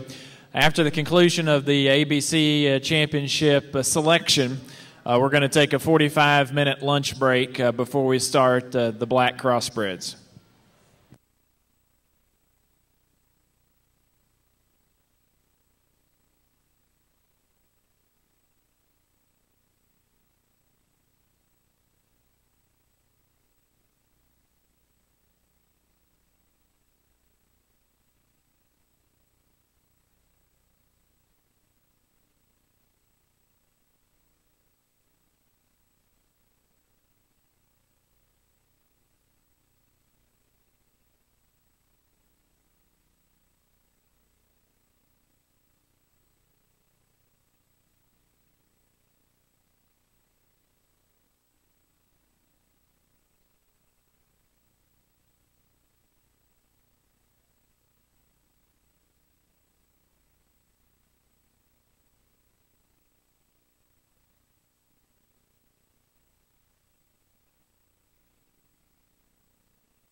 Well, ladies and gentlemen, it may be on the downside of noon here, but welcome to a big-time Major League Cattle Show.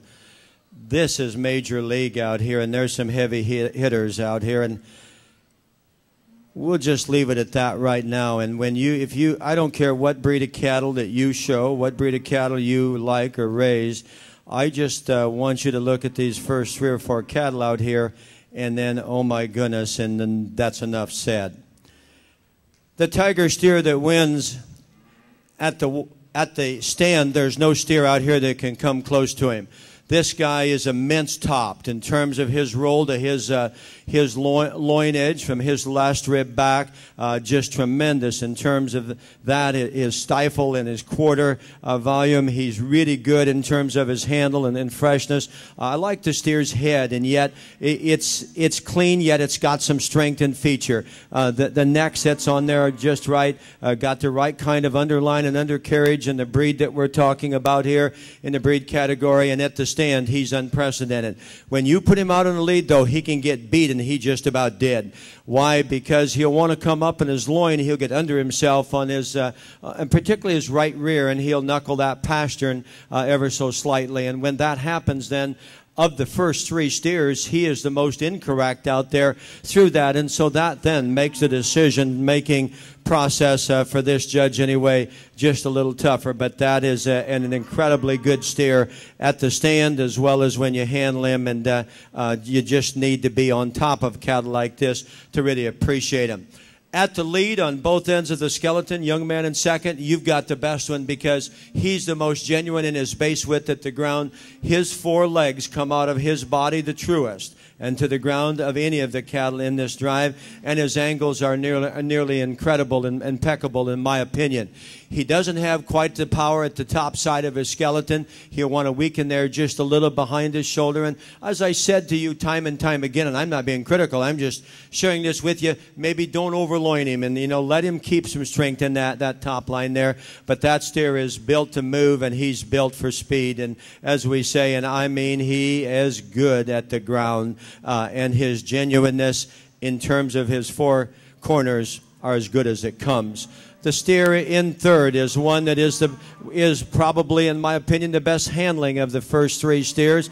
He's the squarest out in his pin set and really gives you that. You step off of this steer and he wants to be a little more refined at the ground. Don't believe he has that center body depth and that power we have in those first 2, but that's taking nothing away from an impeccably lined steer in terms of his underline and his top line. Stoutest steer of the 4, along with the one that wins the class, is obviously this steer. He suffers today from a little more fill than necessary in terms of some small bloat. He's not quite as cracked up there through his crest and there up through his shoulder blade. Wants to be a little coarser, a little too defined and muscular there in his lay. But that steer's got a great top in him, got a great hip. Coming on down, another one of these steers, really good in terms of his bone work at the ground, doesn't have quite the natural spread up high, wants to drop in his pins there a little more at the stand as well as when he put him on the lead, but great in terms of his cover, a good steer as I said. Here's another really unique steer here, ladies and gentlemen. Look at that neck where it sets, and from his midrib back, I really appreciate this steer. I need to moderate his frame and nickel, and then I need to give him a little more 4/4 and power up there through his chest floor and upper part of his forerib. He wants to really close up and come there. But I mean, really a nice handling steer. This is a tremendous class of ABC steers. Coming by next, once again, stout at the ground, bold in his makeup, a little plainer as we study him up front. Young Liddy's done a nice job out here after a tough start here. And I do want to comment about the young lady that didn't get to finish the class earlier in our classes here. From the standpoint, those things just happen, and you hate it from about every perspective and point of view. I really like the top line, the correctness of this young lady's steer. Not as powerful when you step in behind him, but really at the profile gives you a nice look at the setup. Another good steer at the setup here is this little different colored steer out here in the ring. Really like this steer in terms of his muscularity and expression, just overpowered by some of the cattle up the line. Have another powerful steer here at the ground in terms of that. Maybe almost too moderate for me at this weight. Like to just take away some of that masculinity up front and the crestiness there in his neck. But boy, he's got a great big top in him, got a big thick hip in him also. Another great steer, really finishes our drive in terms of some soundness at the ground, good in his top line.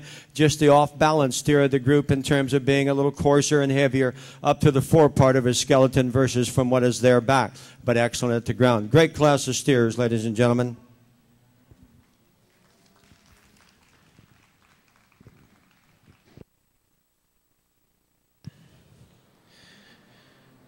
Results from class number 9, ABC Steers. Our class winner, Colton Carwile from Montgomery FFA, a steer weighing 1,335 pounds.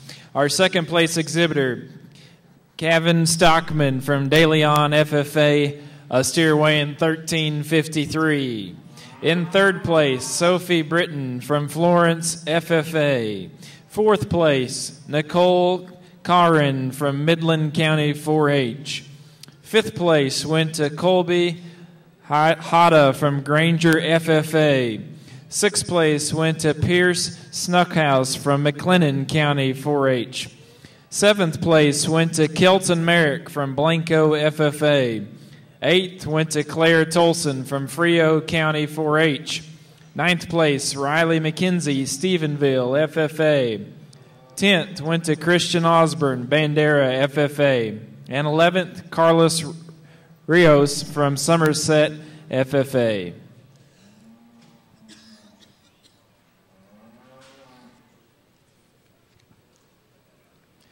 Coming into the ring now is class number 10, ABC Steers, a class that ranges in weight from 1362 to 1395.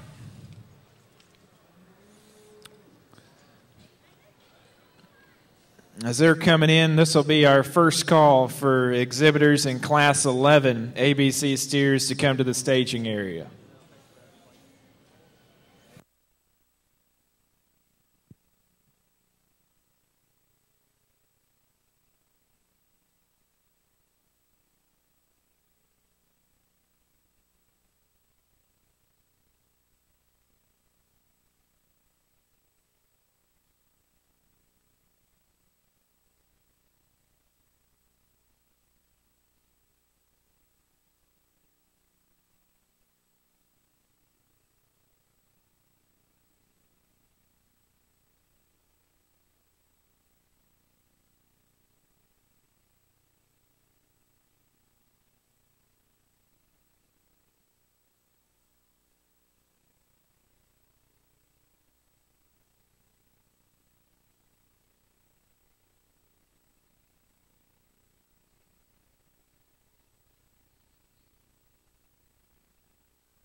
Attention to the exhibitors that have already shown a class winner or a second place steer in our ABC division. Please come back up to the staging arena. Please come back up to the staging arena. We've got one more class after the class that we're working right now, and then we'll have our ABC championship.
another excellent class here before us, and if we could take each of these three steers and possibly put them together and what they bring to this class on the positive side, we'd be really ready to go here. And here's what I see in them.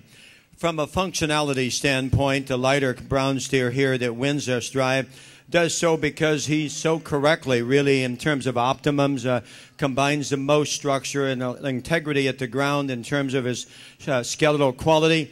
He's a steer that handles very smooth, got some market readiness to him, and he's a steer that I believe has more than enough muscle when you look at those visual indicators. My concern is he's a little plainer to the look and doesn't have the presence of the steer in second, or does he have the stoutness of body shape, possibly the steer in third. Steer in second is a steer with tremendous look, tremendous presence, and I compliment the young man in terms of his showing out here, and I did when he first came in the ring. The steer maybe gets away from us a little on frame size, and we need to just knock that down a frame score and then put that kind of body shape. Really fresh handling, really good in terms of his bone work and skeleton. Got quite a bit of muscle turn up high. We just need to give him more body relative to his frame size. I realize that's going to put him in a weight category then that's maybe just a little more out of reach. I really like the body shape and type of the young lady steer in third. You ask yourself, why is he in third then? He wants to knuckle on those rear pasterns ever so slightly out here in the ring, and then there's a time or two early in the drive when I watched him go right away from me. He wanted to possibly throw that left hind leg out just a little more than ideal. But here's a steer that really finds that midpoint in terms of some optimums very, very nicely if we could just make him sounder. Stout steer coming next. Gets a little coarser up through his shoulder for me. Doesn't bounce up quite as nicely, but just in terms of muscle quantity and rib shape, that steer is really, really good, and he has advantages over those that stand above him. When we put him on the lead, he'll want to roll out of that shoulder just a nickel more. The blaze face, white underline steer next. Really good in terms of some feeding look to him. Got the nice kind of a rib depth in there. We just need to clean him up through his chest floor, redesign him up there through his shoulder. We have a nicer fronted steer here, but as happens so many times, when we have that nicer fronted, flatter shouldered steer, we lose some of our muscle shape up high and behind, and this holds true in that particular situation. The next Brockle face steer is one that gives us some bone and skeleton. Once again, wants to flatten in his rib, wants to be just a little tighter in terms of his skeleton as we study him out of his front end. A little tougher to know where this lighter colored blaze face steer goes. Moderate framed, heavy muscled, just doesn't have that look and presence out here in the ring in terms of when we put a halter on these cattle, but at the same time, from a function and just muscle quantity standpoint and product value, that steer certainly has some good in him. The next steer in line, one that's got some bulk and extra depth of body to him. That same time wants to just plane up, and you get your hands on that steer, and he's just a nickel staler to the touch and maybe a little past his ideal. Heavy duty, really big bodied steer coming by next. It just needs to be refixed up through his front end from the standpoint of just having more of that show steer look out here in line. We've got the line in the young lady's next steer. He just needs to be restructured up front. He's a little straight in the placement to his blade, and we need to just give him more rib and body relative to that frame size. And the steer we close with is really a good steer. Well presented, nice job, nice work by this young lady. The steer is just the most forward in the placement of his shoulder up front. A little tightest, he's the tightest in his heart and forerib. But a very smooth handling steer that's got some correctness in terms of his finish. There we go.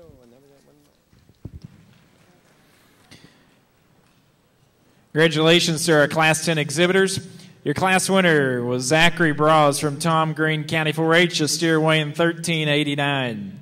Second place steer making the premium sale went to Jake Waldrop from New Braunfels FFA, weighing 1390. Third place, Claire Smart, Karnes County 4-H. Fourth place, Andy Johnson, Kennedy FFA. Fifth place went to Chelsea Rudisill, Washington County 4-H. Sixth went to Jarrett Foote, Gaines County 4-H. Seventh place, Christopher Reno from Prosper FFA. Eighth went to Victoria Sunday from Wilson County 4-H. Ninth went to Reuben Guzman from Somerset FFA. 10th went to Mario Cabrera from Somerset FFA. 11th, Dakota Timmerman from Marion FFA. And 12th, Emma Travelin from Gillespie County 4-H. Coming into the ring is your final class of ABC steers.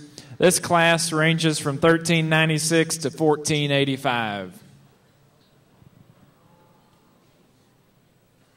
Once again, immediately following this class, we'll select our champion and reserve champion ABC steers, and then we'll break for 45 minutes for lunch before we start the black crossbred division.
As we finish another excellent class here in our final drive in our ABC show here, we have three good steers out here in my mind, and the steer that we're starting with is the best combination of the steers in second and third, as I was described that from the standpoint in terms of his balance and the way he can get out of his front end is more correct than the steer that stands in second. He balances up more correctly than does the steer that stands down here in third. I'd like to take away some of the fluid that he's carrying in his hock out here, and it's on several of these steers, and I had to make that decision as your show judge. Differences or concerns many times can be described as relative, and relative to what, then you ask yourself that question. And once again, not problem-free in that regard, but I really do appreciate the steer. Great handling steer when you get up on him. The steer in second holds his lines together a little nicer than does the steer we start with. At the stand, he can run with any of the steers in this class because he's big. He's a big back steer that has quite a bit of hip. When I put him out on the lead, he doesn't just get out and move and cover his holes quite as consistently as does the steer we start with. And then you study his body mass, and you then ask yourself, could he use just a nickel more bone to match that extra body he has? The answer for me would be yes, but at the same time, that's an awfully good steer also, and he is cleaner in his joints than the steer that we start with. The Tiger steer in third is without a doubt the biggest and the boldest in his rib shape. Got great turn and shape to his upper rib and body. Really like the steer out through his hip, and I really like him at the stand. We put this guy out on the go, and he'll want to be a little plainer. Wants to deepen in through his neck, wants to round out of his hip just a shade more. But at the same time, where this steer's good, he's the class best in terms of just having that rib roll and that upper body shape where those higher valued cuts do come from. In fourth, we have a steer that was very similar. They stood together in line to the steer that wins the class. I spoke with the young lady. She knew well what I was going to say with regard to the fact that, there's just too much fluid on his hocks there, has some inflammation as well as some enlargement, that particular location. My next steer in line may be for some a little out of place here because he doesn't have that extra depth of body, that extra bigness and boldness. But at the same time, he's one that keeps the composition really good. I like him up through his neck and front end. He's a very smooth handling steer. We have a pair of really big-bodied steers here coming next. This red steer, really a good cattle from the standpoint of his hip and how it lays in and ties down to his quarter. Just really wants to fall off there behind his shoulder and doesn't give us that balance that we have in some of the others. I compliment the young man and his family on this next steer in line because this young man isn't very big and he has a huge steer. Probably weighs upwards there towards 1,500. The steer has done extremely well, really sound. You never know as a show judge how to handle these upper end weights from the standpoint that we can see that he's a little plain and comes apart there at his shoulder up front there. But if you want to talk about disposition, he wins the class. So we'll just leave it at that. Blaze face steer coming by. Easily fed steer. Love this about him. Just things don't match. Need to intensify his skeleton. Maybe just see him handle a nickel leaner. Have a nice top line steer here coming by us. Just doesn't have enough muscle, enough spread up high. Good in terms of his bone and got some depth of foot. I realize that the chocolate speckled up steer here isn't one that gets out and moves very well, but I really like his topside shape and his natural depth of body over than the steer that we're closing with. We realize that our final steer is quite a bit sounder at the ground than is the one just ahead of him. But in terms of a salvage value or market acceptability in terms of end product, I don't see that we have quite as much on the top side and the top line and back through his hip in this particular steer. Good class to finish our great ABC show with. A little more difficult to put together.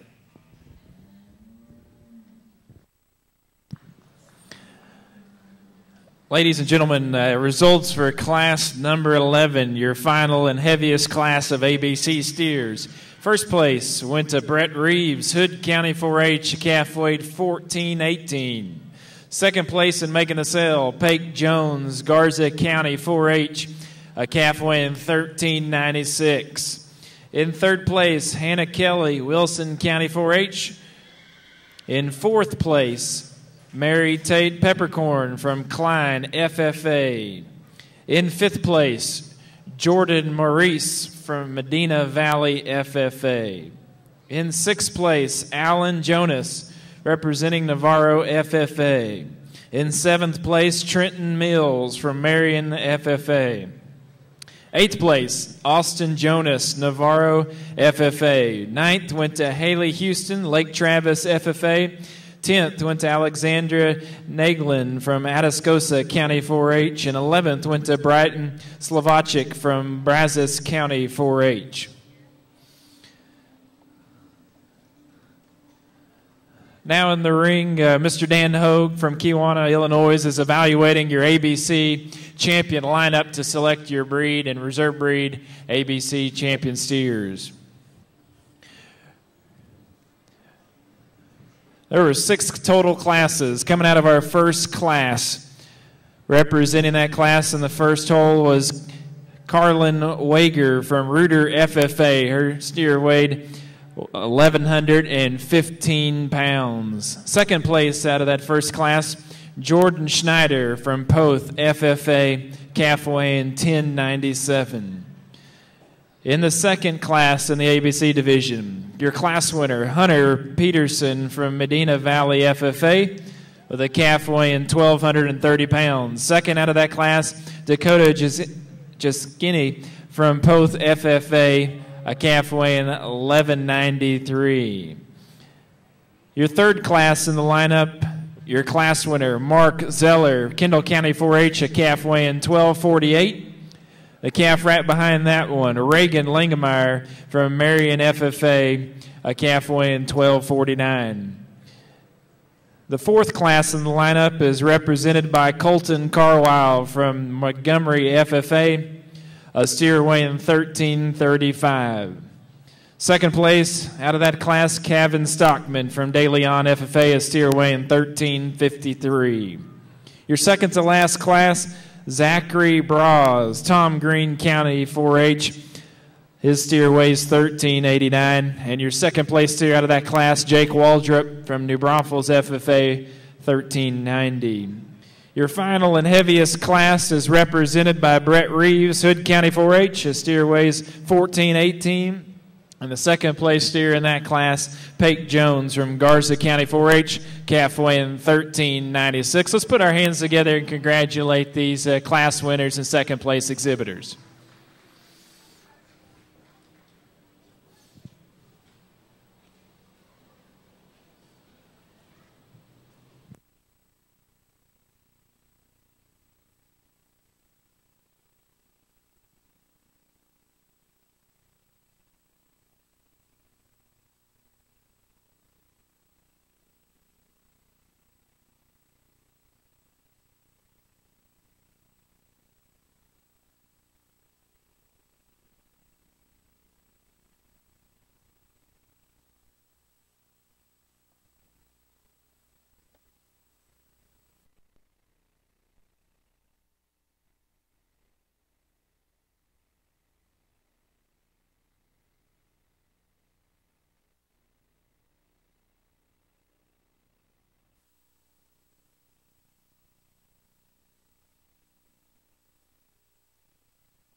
Well, ladies and gentlemen, I know it's lunchtime and we're a little past that.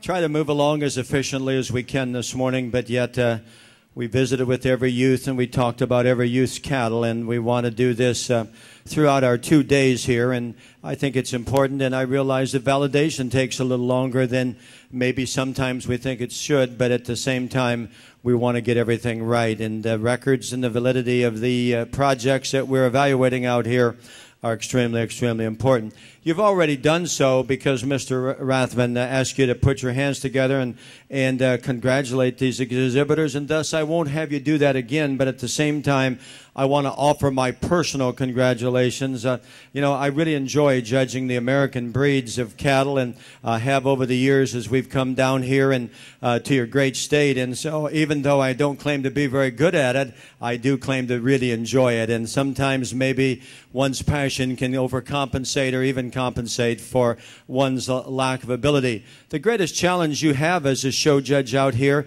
not being, you know, from this country and not being involved in the American breed cattle breeding programs and how you put these market cattle together.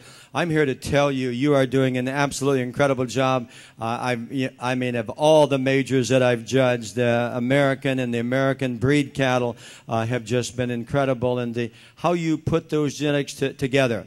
As a show judge, you never know where to balance muscle with keeping the top line as level as we can, keeping the underline with breed character, yet having some cleanliness underneath there. And an all-important word that we teach and coach about and talk so much about, you know, is that balance. And so once again, I compliment each and every one of you.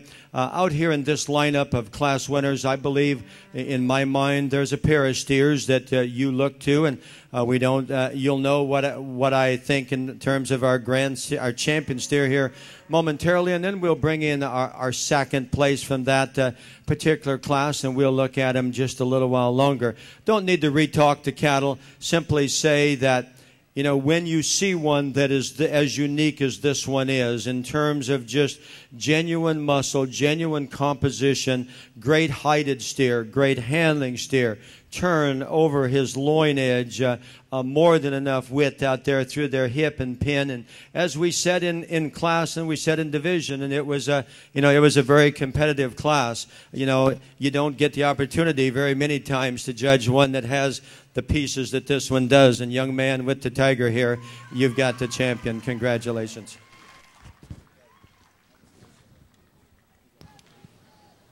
Ladies and gentlemen, your champion ABC steer went to Colton Carwile from Montgomery FFA.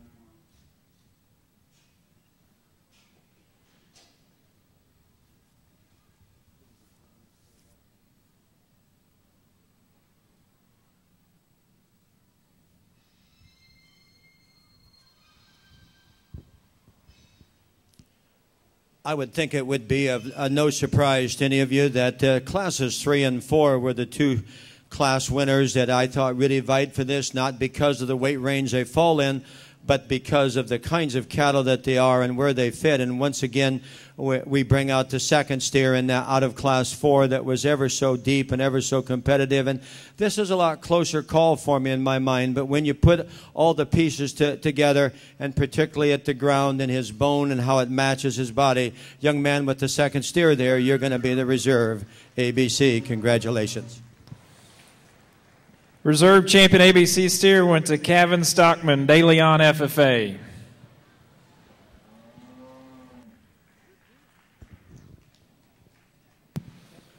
So again, if you haven't already, all the placing steers, if y'all could make sure you please take your picture in the back, and anybody else is welcome as well. We'll be breaking now for a 45-minute lunch break. We will probably here in a half hour start calling for the steers that are in class number 1 of our black crossbred division to begin staging here in about half an hour.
If you're in the first class of black AOBs, please come to the staging area.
Looks like we've got everybody in our first class of black crossbreds lined up in the staging area, so we're going to rock and roll and get started again with our first class of black AOBs. We'll have 9 classes in the black crossbred division, and each of those respective classes, 2 exhibitors will make the premium sale.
Our first class of black AOBs has 15 cattle in the class. The weight range here is from 1049 to 1127. If you're just joining us, our judge today is Mr. Dan Hogue from Kewanee, Illinois. Dan has judged this show multiple times and certainly one of just the absolute most favorite judges that I know a lot of the kids have down here in Texas. We're really glad and honored and privileged to have him at our show today. He generally cares about the kids and does a great job with them. If y'all don't mind, let's give Mr. Hogue a big round of applause here as we kick off our Black AOB show.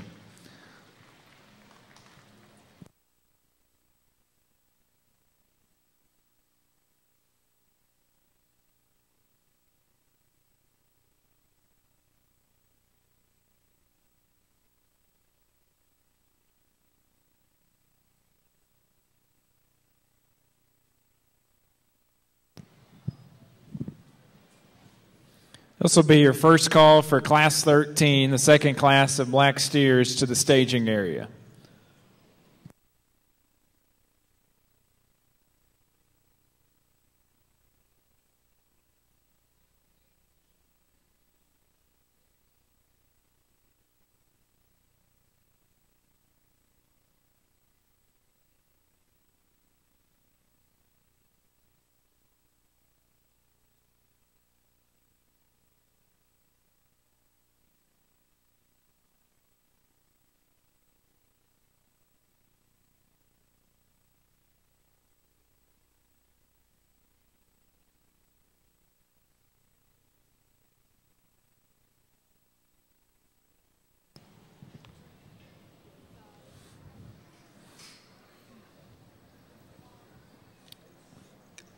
We've got many sponsors in our show that makes an event like this possible. I want to spend a minute or so here recognizing those sponsors. Ram Rodeo. Since 1981, Ram Truck's been the official vehicle of professional rodeo. More than 600 rodeos are sponsored annually by Ram. HEB, here everything is better. Mueller livestock shows. Livestock shows are presented by Mueller Incorporated, a manufacturer of steel buildings and metal roofing.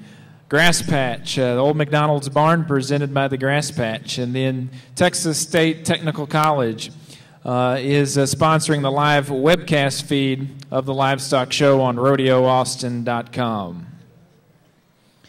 You might also notice some of the youth auction buyers that are being recognized on the screen here in the arena. Please be sure to give thanks to them for their donations and encourage anyone to join us on Friday, March 14th at the Bullock Texas State History Museum for the auction. It'll start at noon.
Welcome back to our cattle show here after lunch. And once again, one never knows as a show judge what's going to be walking through that gate. And I just am here to give you my concern right now is the fact that this class was very difficult for me to put together because we walk such a fine line between structural quality and then muscle, and we realize that these are end product driven cattle, but at the same time we put a halter on them, and then they have to be even more accountable in my mind in terms of structure. And it was very difficult for me to go back and forth and even pull out these cattle to go to the scales. There was some concern, and actually the steer that wins this class was the fourth steer I pulled. And my concern was, and maybe still may be, is the fact that up through his head and crest there, he just has a little more masculinity there than ideal. From there back, he is certainly the correct steer. He's certainly the balanced steer, and he's easily the best at the ground in terms of these cattle. And for that stated reason, I'm choosing to use him to start this first of our 9 classes. In second is the second steer in this class that can meet his stride, still have enough muscle on the top side of his skeleton, and still just have enough balance and look from a profile, and I believe our second steer does that. Second best in this class. He actually has the advantage over the lead steer in terms of just that front end design crest and the front part of his neck. No question that the steers in third and fourth are the high cut ability, densely muscled steers out here. The young lady steer in third, without a doubt, is the biggest backed, is the most expressive in terms of his handle there over his top shape. Once again, we'd like to just balance him up a nickel differently, like to change him at the ground in terms of reset him in his angles and just see him get out and go and reach. Same could be said for the steer in fourth. He has a naturally more depth of body and heart than does the steer that stands just preceding him, but at the same time, this steer really wants to flatten in his upper rib and really tighten in the upper part of his upper rib cage there, and we just need to bring him out of the backside of that shoulder with more natural turn and spread, but a good steer in terms of his center body as well as at the ground. I simply brought in a pair of more moderate steers here that I really like. This young lady's little duller haired steer. He's a little harder to evaluate from that standpoint, but you look at his angles, you study him in terms of his body line, and I think he has a nice fit there. He doesn't have not as much muscle as 3 and 4, nor he's not as balanced as 1 and 2. Same could be said here for the next calf in line, and we can bring these by a little faster here. This particular steer, from his shoulder back, I almost pulled him to go to the scales. We then study him up front, and up front he then becomes concerning, a little more mature about his head and front design. The black and white steer that stands behind him is one that's really good, and we can kind of lead him on out if you want to here. In this, I love this steer from the profile. I thought his angles were very appropriate in terms of possibly looking at him to pull and send to the scales. I step in front of him, and he really wants to flatten through his forerib, narrow through his chest floor, and he's a little upright there in his tail head placement. We have a nicely balanced steer that comes by next. Like to change his front knee. He's a little concerning there. I handled the knee. It's got some fluid on it, but it doesn't seem to bother his movement. This steer could stand a couple places higher if, in fact, we didn't have that right knee in him. The baldy steer coming next. As we talk about the rest of the class, has more top, has more quarter, but at the same time, that steer a little plainer as we study him up front.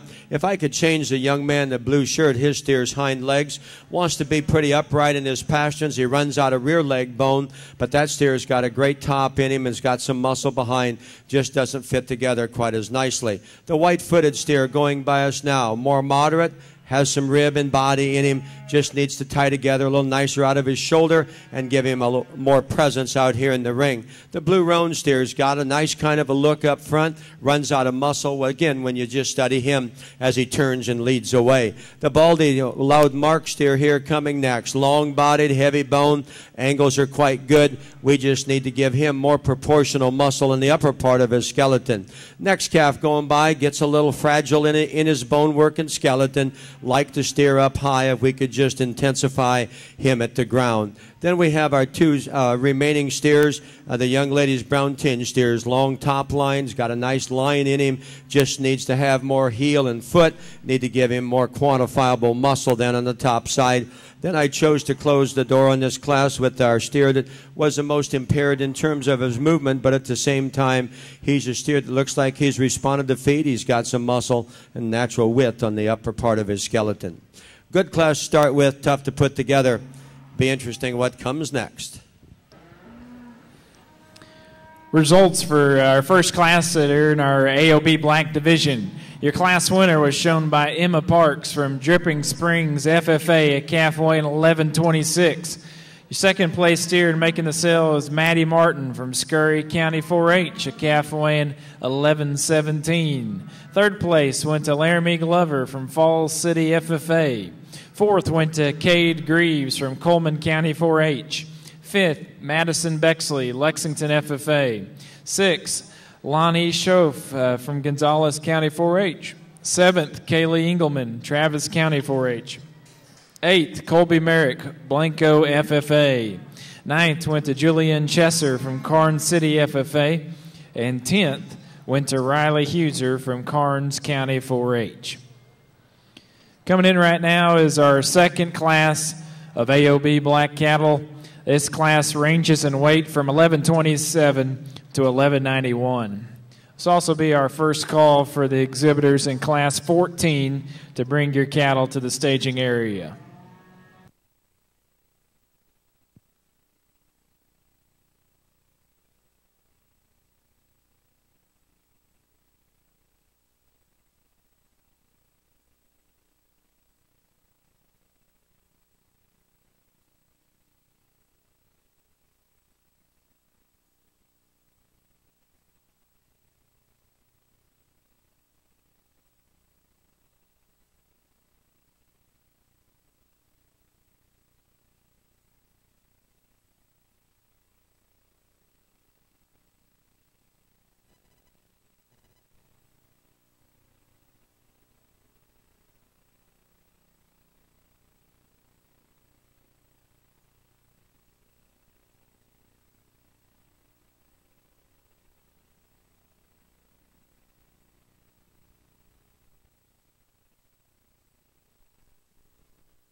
Once again, Class 2 is a solid class out here. And as you stand out here and serve as your show judge, you ask yourself so many questions and go back to the classroom, go back to practicing with our team, and you just talk about body lines, you talk about body proportions, and do the pieces fit, and where we want to put these cattle. And there's a lot of give and take out here. But if you talk about building them at the ground in terms of the heel and foot and just the heaviness of structure, and yet appropriate in terms of how the blade and the top side of that steer's neck sits on his skeleton, I think he's very, very acceptable in that regard.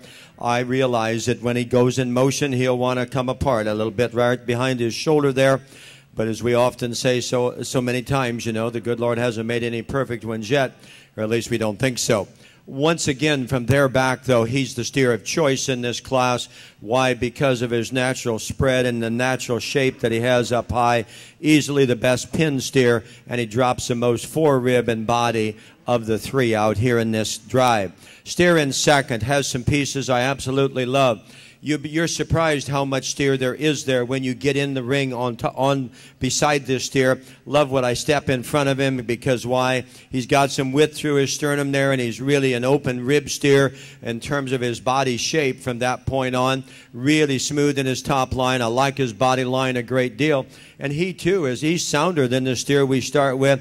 If I could just drop that body a nickel more and give him a little more rear leg bone out here, then he wins in the baldy steer that we have started with, or the steer we've started with here, falls in the second. Steer in third, possibly, very likely, the most correct handling steer. His combination of muscularity and correctness of subcutaneous fat on his rib and down his top line is certainly the best.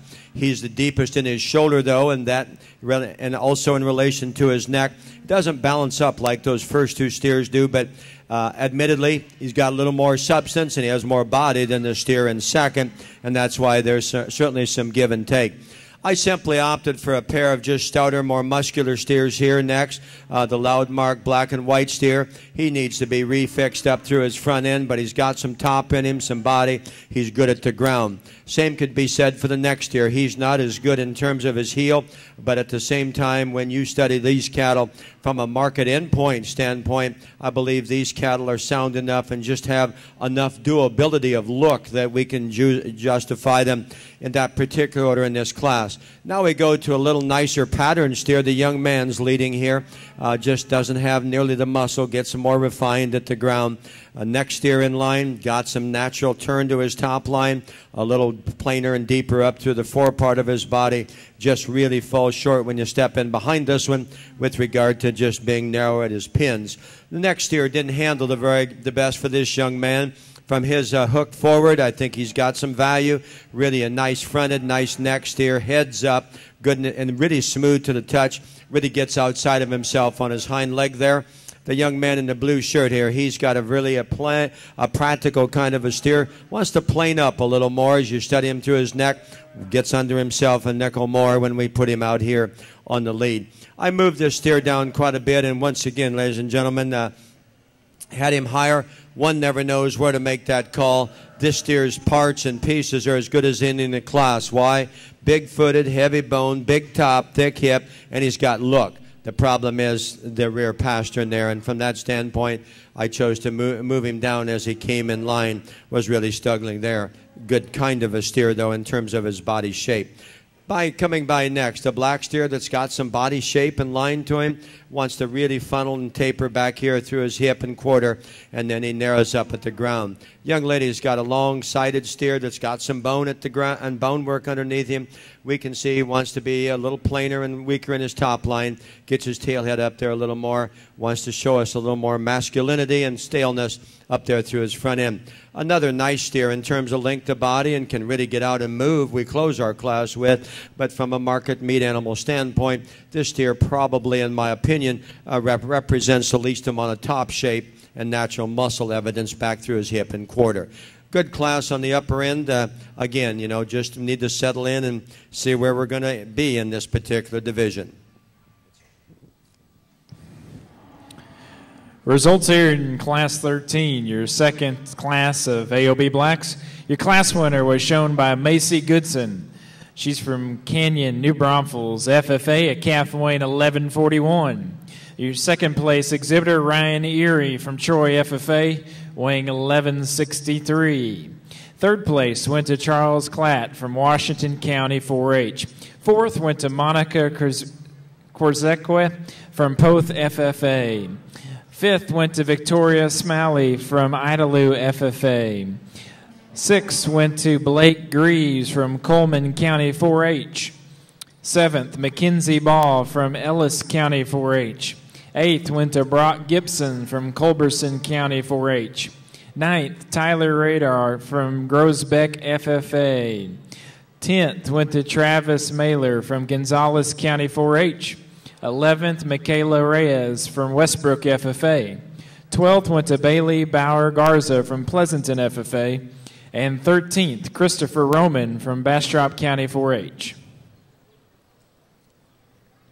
Class that Mr. Dan Hogue is evaluating right now, coming into the ring, ranges from 1193 to 1,216 pounds, our third class of AOB blacks. We'd invite exhibitors in Class 15, AOB black, to come to the staging arena. This is your first call.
This is our second call for Class 15 AOB Black Steers. If you hadn't led your calf up, please bring him up to the staging arena.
As we bring Class 3 to a close here, once again, there's give and take, and that takes nothing away from the effort put forth and the quality of work that we put into these cattle.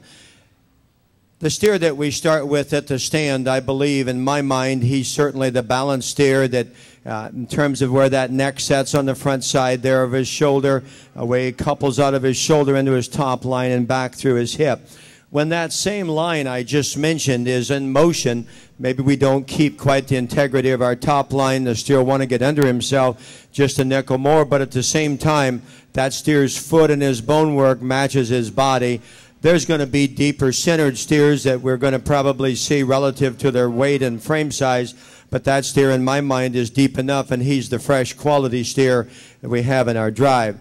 The steer that lands in second here, Every time I see this steer on the move, I just think of the fact that if you could have an entire feedlot full of cattle like this, he's sound, really big-bodied, and has the ability to take in feed, and he's really comfortable out here in the ring. And with regard to just feedlot performance, it all plays, and this steer is really good in that regard. He's a little soft to the touch and just a little past that ideal endpoint, but this young man and his family and whomever have done a great job with him, because the steer's comfort zone out here is extra good, and he's a good cattle, just maybe a little bit on the downside of noon, as we say, in terms of where would be his optimum ideal endpoint.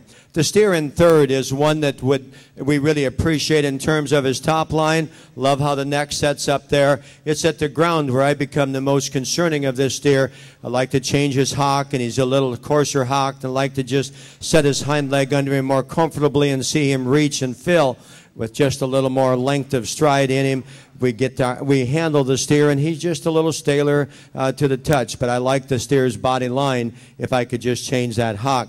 I moved one steer up, and this next pair of steers, to me, I realize they need a shade more body, but relative to their frame size, I like their quality of line. I like their muscularity. When you handle them over their loin edge, the steer that's moving forward there right now is one that we like if we could just intensify his body shape. He gets a little tubular in the lower part of his body. Moved up the next steer. A young man is doing a nice job on, super long fronted, really good in his hip and tail head and pin placement, but we can see that he just runs out of quarter muscle when we study him from that profile. The same holds true when you get behind him. Then I moved this steer down a notch. He, like the steer in second, are two really long striding, big-bodied steers. This steer doesn't stay nearly as good together up through his front end, doesn't balance up nearly as correctly as do the other two. Then I bring in a pair of really more moderate steers here. The young man in the blue shirt, a nice profiling steer that simply runs out of muscle. We've got muscle in the next one, but his fore part of his skeleton needs to be redesigned up there. And as I spoke with the young exhibitor, maybe his attitude needs to be reshaped too. What do you think? Okay. Said he had a tough time back in the stalls. Steer's got lots of muscle. Then we go up the ladder, so to speak, in the baldy steer, nice in his top shape. What's the problem? At the ground, forward in his shoulder, a little tight in his rear pasture. And the black steer right behind him here, a little sounder kind of a cattle, but I didn't feel had as much just natural spread and muscularity and spread up high. The young man in the maroon shirt, his black steer, good in the front part of his body, wants to really taper and play out behind, funnel to the ground in terms of his quarter. The steer that's had a little sunburn or up top there, we need to refix. We need to fix him structurally. But again, he's a steer that's got some leanness to him in terms of his endpoint. Then our final calf is the higher quality in terms of skin and hair of those two cattle and degree of presentation. This is the more refined of the cattle within our class that he too is concerning from a structure standpoint.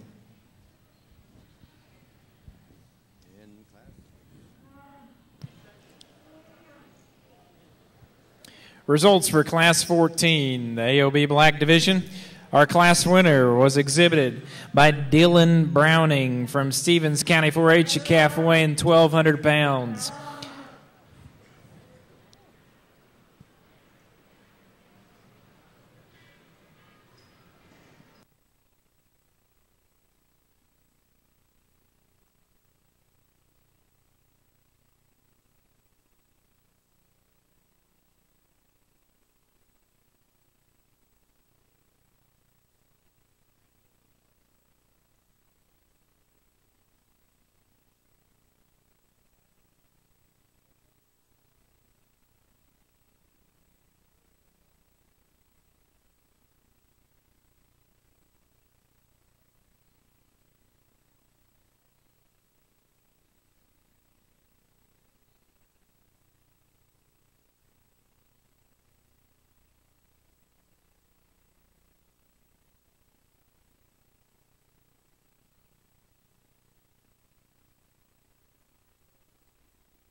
All right. Our results now for Class 14, the class that was just shown right before this one that's in the ring currently. Your class winner was shown by Dylan Browning from Stevens County 4-H, calf weighed 1,200 pounds. Second place was Jay Allsweed from Mason County 4-H, weighing 1,210. Third place was exhibited by Noah Stockman, De Leon FFA. Fourth place went to Rylan Holloway, Merkel FFA. Fifth place went to Wyatt Pearson, Elgin FFA. Sixth place went to Kate Amber, McLennan County 4-H. Seventh went to Peyton Kimbrell, Hill County 4-H. Eighth went to Dylan Willie, Crawford FFA. Ninth went to Peyton Porubsky from Bell County 4-H. 10th, Jerry Douglas Jr. from Guadalupe County 4-H. 11th, Garrett Polanski from Lorena FFA. 12th went to John Deary from Bandera FFA. 13th went to Holly Mayer from Sandra Day O'Connor FFA. Currently in the ring is Class 15 of AOB Blacks. This class ranges from 1217 to 1240.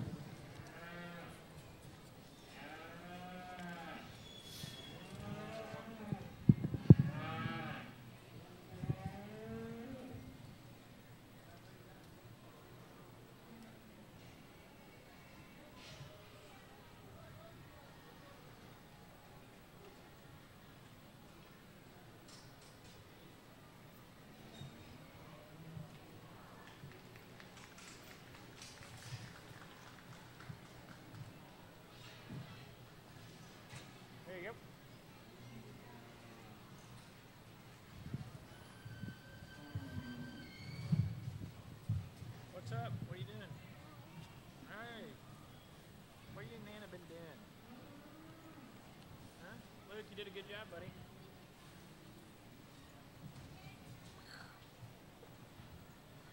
Did you watch Luke's show? You think he did good? Yeah, he did good.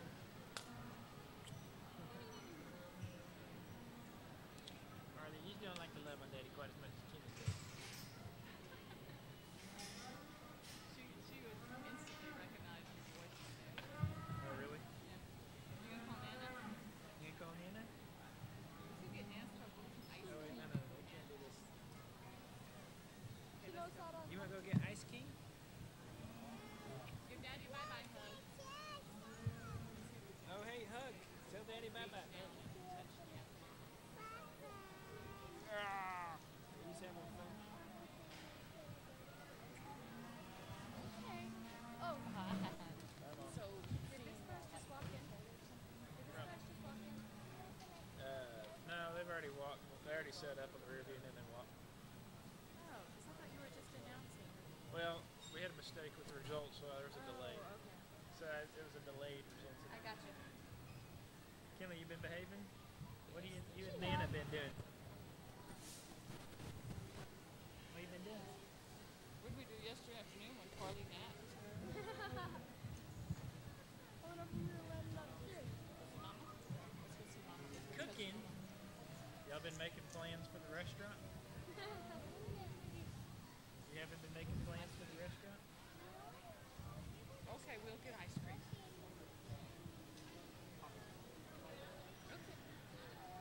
Okay.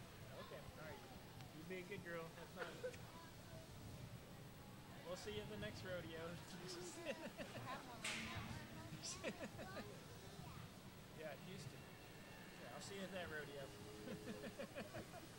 Like a little barrel racer. I'll see you at the next rodeo.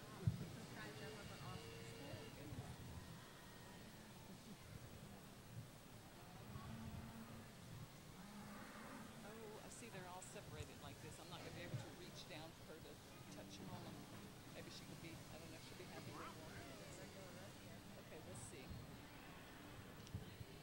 She's been pretty much leading all of them now. What's this? Caleb, she's been pretty much staying out here.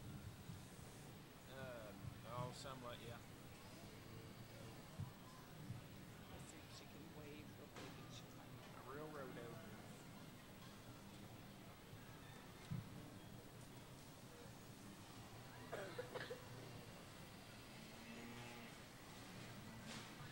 What are you doing out there?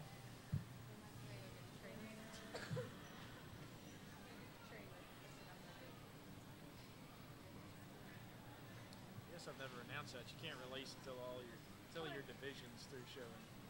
Do people know that? Well, I remember. Probably be helpful if I announced that. Probably so, yeah. But I know that's on the rules, and I read over them.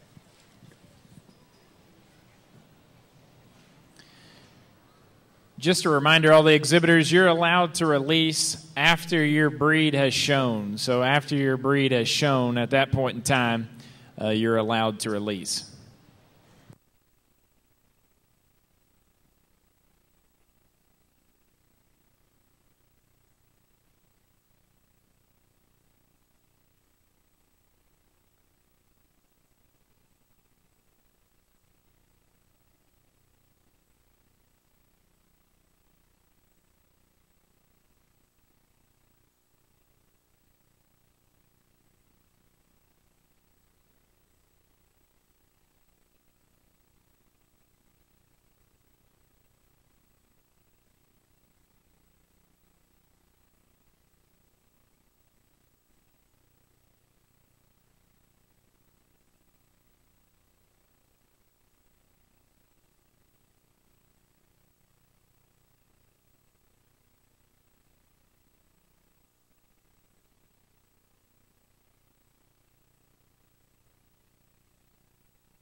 Attention in the barn, we need Ray Harris from Harris County 4-H in the staging arena.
As I was saying to our ring people as we were just waiting for these steers to come through revalidation, and then we were just talking out here and a while ago, and I said, I just have the feeling that 4, 5, 6, and 7, could get pretty salty out here, and I'm not saying 8 and 9 won't have great cattle in them.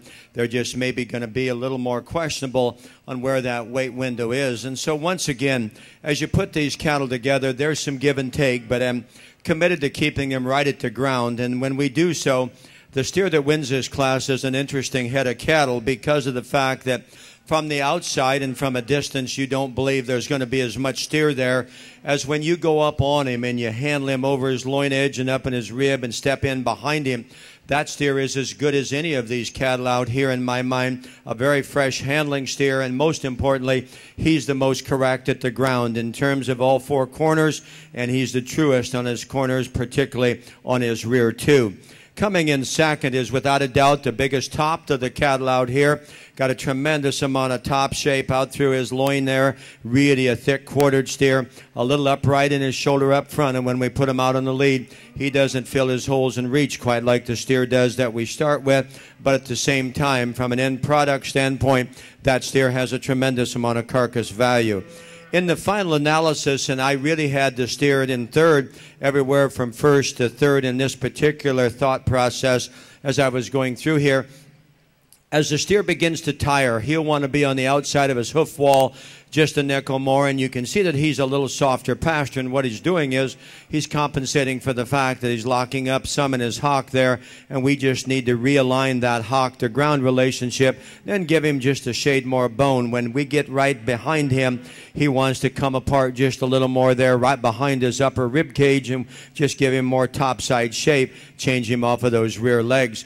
The painted up steer coming next is one that is really muscular in his top, muscular in his shape at the same time. No, he wants to be the tighter of the cattle out here, not only in his rib cage, but also when you study him at the ground, just in terms of how he reaches out of his front end and he covers from behind. But a really high cutability steer that should be very, very excellent when we talk about taking him to the end. The young lady steering, we can kind of bring them on by here because I can talk that fast. Young lady steer coming next. Big-bodied, easy-feeding steer, a little soft to the touch, a little plainer, but that kind can get along very, very well. The painted-up steer, Bronco face, good in terms of his top line. Need to really work on the hock on that particular cattle.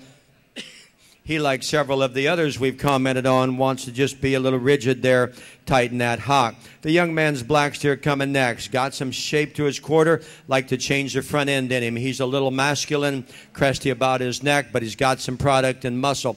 A little staler haired steer right here before us, but got a nice line to him, nice look up front. Just want to drop his center body down and give him a little more practical, functional kind of a look and build. We have that here next. Doesn't bounce up quite as well. We'd like to change that hook to pin tailhead relationship, give him a little stouter kind of a hind leg, but I like the steer's depth of body. The black and white steer going by next really has some tremendous body shape to him, a little shorter fronted, a little tighter as he gets out of his shoulder. Nice steer here in the black and white calf. Great at the ground in terms of his bone work. Line lays in him pretty nicely. Just want to give him more shape and product. To the young man that is standing here next, and we'll better stop him, I guess. Now, until his steer got loose, young man, I want you, are you listening? Till this steer got loose, ladies and gentlemen, I had one of the classic stories of all time. Then it kind of went astray, as we say sometimes. But when this young man entered this ring, and if you were watching, and he went along that side over there, and that steer was headbutting him and doing everything, and he didn't change the expression on his face one bit. He didn't back away. He just kept moving, and the steer got over here in line, and that was the classic moment over here. You should have seen the way he just relaxed his shoulders and went, and he got him in line, and then it didn't happen so good after that. But I tell you what, this young man is a good stockman because he's never changed his expression on his face out here when that steer was doing all kinds of hat dances, and he was still out here with him. So let's give him a nice round of applause, if you would. And young man, your steer is pretty good too, but you're better than your steer, okay? Isn't that amazing, ladies and gentlemen? You know, you see those ads where, you know, the steer and the boy, they match. You know, and it's just neat that, you know, they're both a little wider bodied. They're both stout made. And I mean, it is a classic. I just love it. And that's a muscular steer that's got some shape, a little plainer up front. But those kind of worth the trip, ladies and gentlemen. Here we go. Your steer's okay too, really. You're just, you know, you're at that age where we can't talk as much. How's that? But here's a nice fronted steer that's got a nice line in him. It's good at the ground in terms of his angles. Just need more shape and from a market cattle standpoint up high, okay?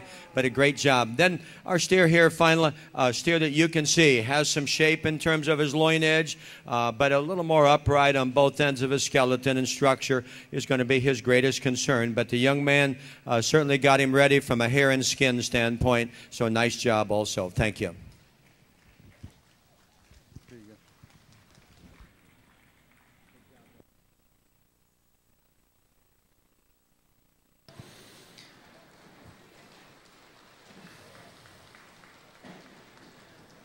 Ladies and gentlemen, your results from Class 15.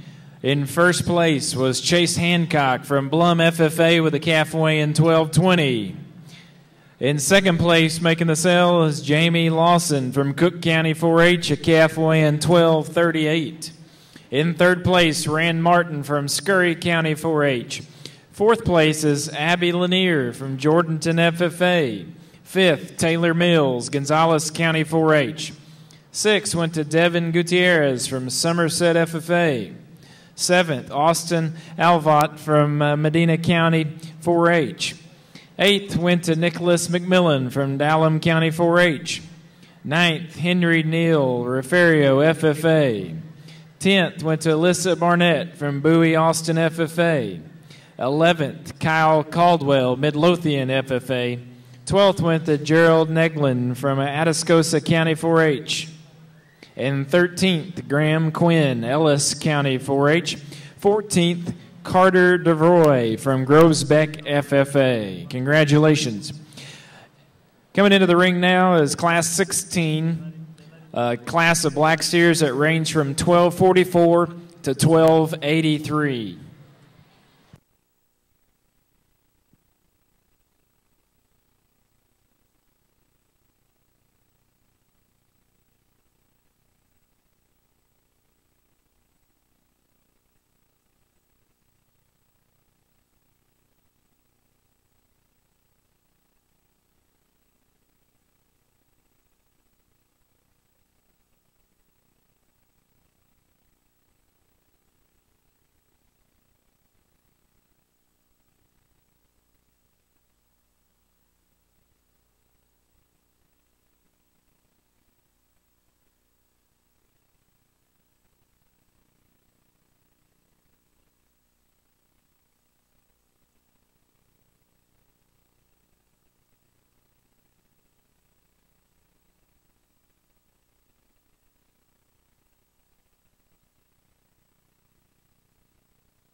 If we could get exhibitors in Class 17 to start bringing your cattle up to the staging arena, please.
As we bring this class to a close, in my mind, it's somewhat close between all three steers out here.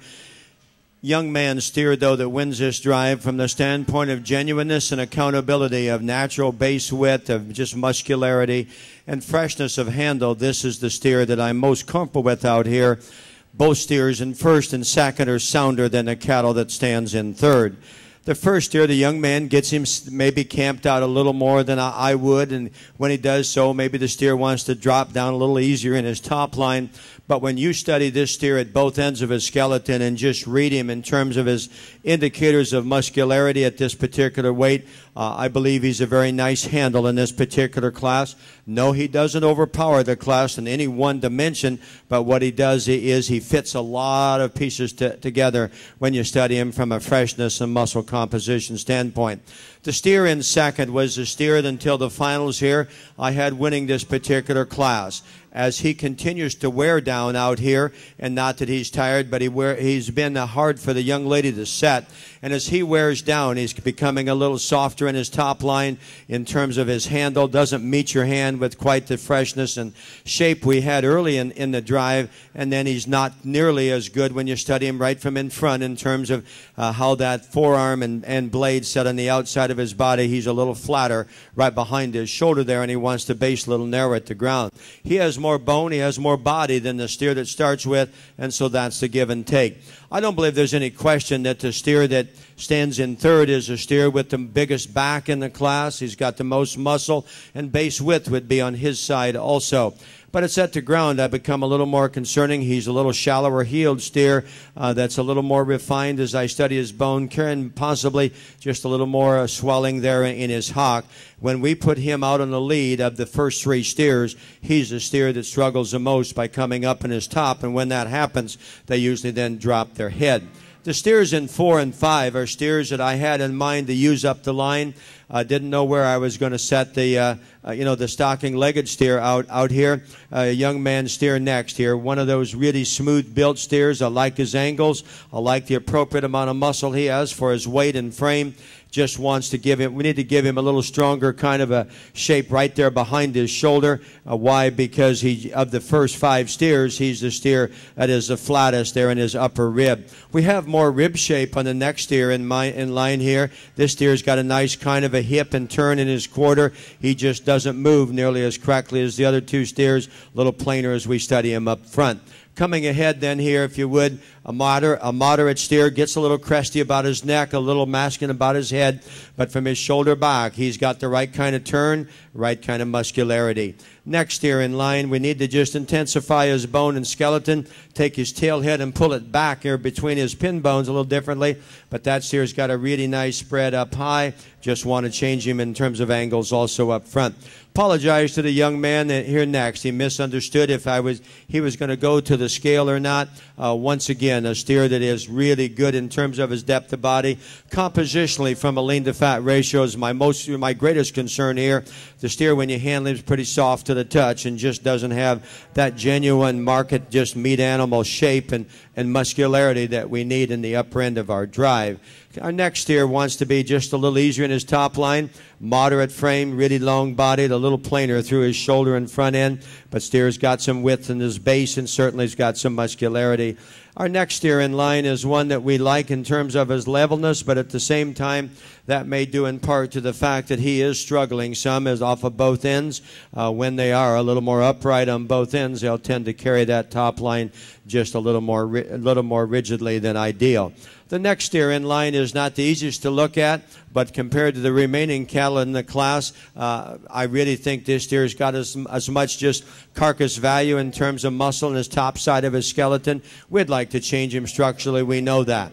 The steer next is sounder of the 2 cattle. At the same time, he really gives up some shape, but right there through his hip and quarter, it really gets under himself on his hind leg. Our next steer there, that we can take him on out. Next steer really has got some quality about his top line. We can see, though, that he just struggles out of that shoulder also. We need to just deepen him in the center body. Steer that reads to be the farthest from his end point, but certainly a long-bodied, heavy-boned steer is the steer that we close with. Just didn't come along along in terms of that topside shape and putting on the right kind and shape of subcutaneous fat. Good class here, a little tougher to put together on the upper end.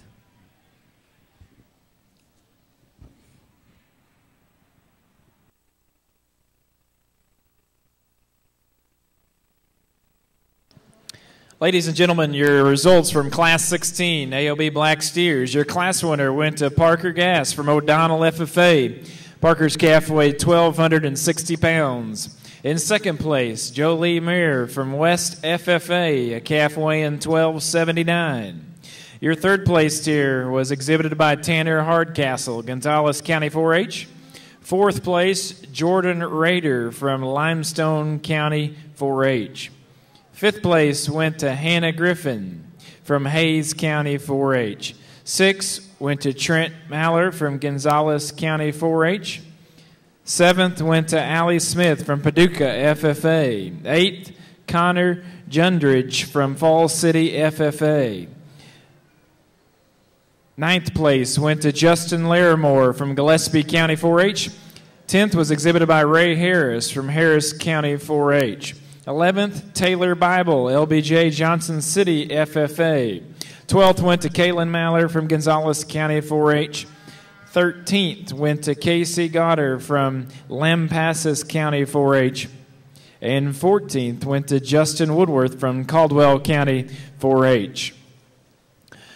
Class coming in that Mr. Dan Hogue from Kewanee, Illinois is evaluating is our third to last heaviest class, Class 17 in our black division. Cattle in this class range in weight from 1,285 to 1,315.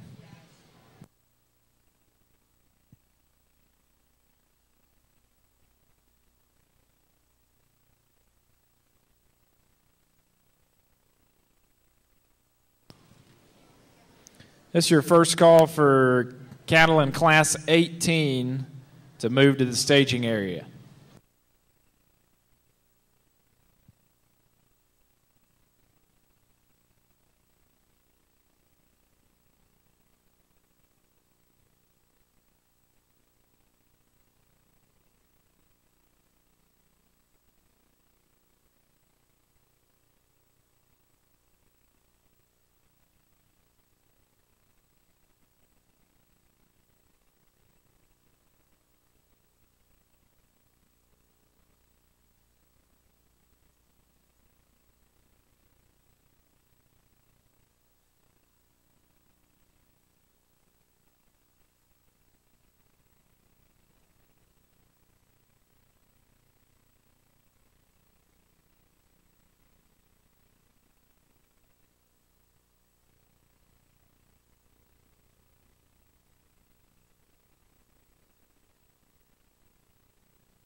In the class before us here now, as we bring it to close, I really believe that our steer that wins this class does so quite handily.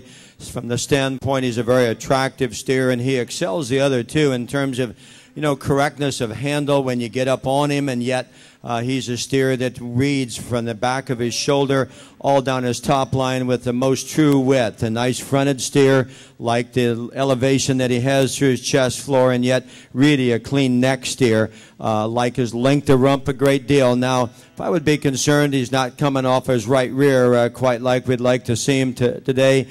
Maybe there's just a little foot rot or whatever in there, but that steer is really a nice kind of a steer that's superbly presented in terms of skin and hair quality. Our steer in second is one that is a more moderate steer. We would describe him as really practical and functional, maybe a little bit past his ideal endpoint in terms of composition. He reads it through his lower chest floor. He wants to set out just a nickel more in his shoulder there, but when he gets out on the lead, this guy can really meet his holes, and I like the shape that he has to his top. But when we study him, though, he's a little concerning where he's going to fall in terms of that yield grade formula. He's going to stay in the threes, obviously, but, from that point on, it's going to be a little tougher call. The steer in third is one that I really appreciate in terms of a long-bodied, smooth steer, long hip, goes to the ground. Of the first three steers, though, he's the plainest up through his front end in my mind, and he's the flattest in his rib. If we could just give him more roll and turn to the upper and middle part of his rib, then we could lay a little more product on the top side of his skeleton we have at this time. But his value lies in some really good pieces, particularly at the ground. Young lady here that's had a little trouble with her steer in fourth. I really like the bone and the foot size under this steer. I realize he wants to come apart a little more there right behind his shoulder and set out a shade more in his elbow. But from there back, I believe that this steer, relative to the rest of the class, just fits in here with a steer that's got some substance and muscle. When you get him out on the lead, you can see that he's really a good kind of a steer in terms of meeting his stride. When he comes to the stand, he'll want to separate there behind his shoulder.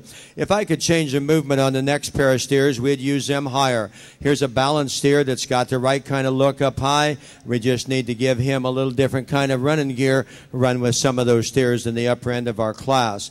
The brown tin steer next, a very smooth steer in his finish, maybe just a little more on him than ideal in terms of ideal composition. Like to change him off of that rear foot and leg. He wants to be just a shade fragile there, get under himself a little more than ideal, but a nice neck calf. If we could just change him in terms of his movement, you can see that when he moves, he's actually favoring that hind leg here.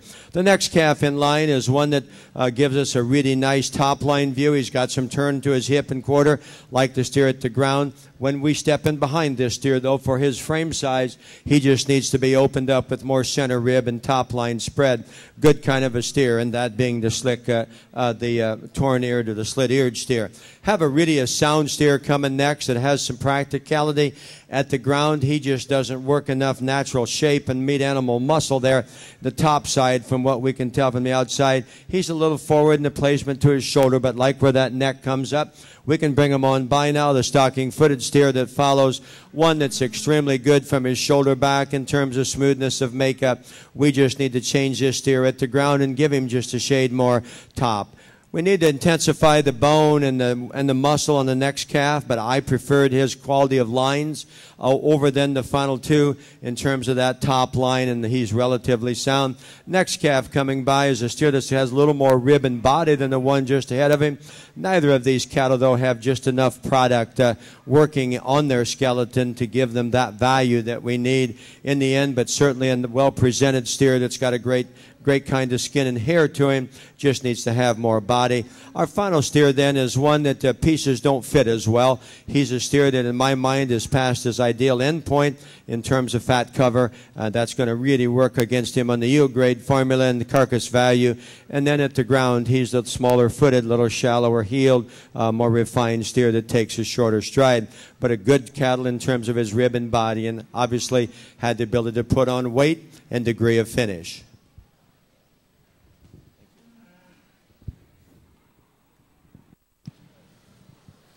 Ladies and gentlemen, your results from Class 17. First place went to Kylie Patterson from East Central FFA. Kylie's steer weighed 1,287 pounds. Your second place exhibitor, Cody Winkler from Samuel Clemens FFA. Cody's steer weighed 1,297. In third place, Claire Gravel from Hayes County 4-H. In fourth place, Lauren Filippello from Robertson County 4-H. Fifth place, Jonathan Huser from A.C. Jones Beeville FFA. In sixth place was Grace Baxter from Dripping Springs FFA. Seventh place, Gage Berry, Lampasas County 4-H. Eighth place exhibitor was John Thomas Kelly from DeWitt County 4-H. Ninth place went to Weston Eisenhower from Atascosa County 4-H. 10th, Dustin Jenkins, Harris County 4-H. 11th goes to Cole Kraku from Hayes County 4-H. 12th, Dalton Schneider from Rogers FFA. Coming into the ring right now is class number 18, AOB Black Steers. There's 16 cattle in this class, and they range in weight from 1,323 pounds to 1,351 pounds.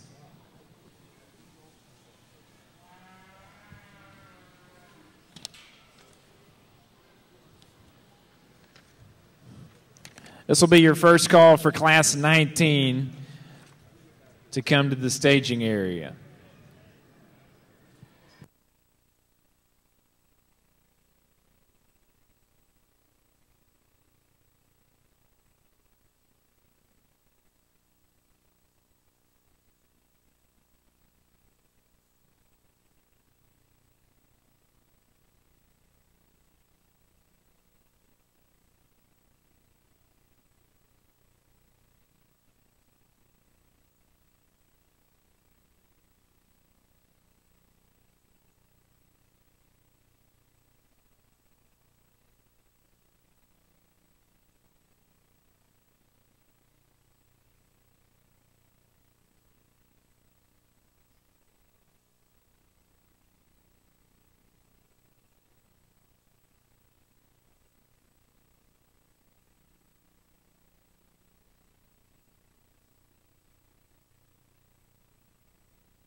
A quick announcement to all exhibitors.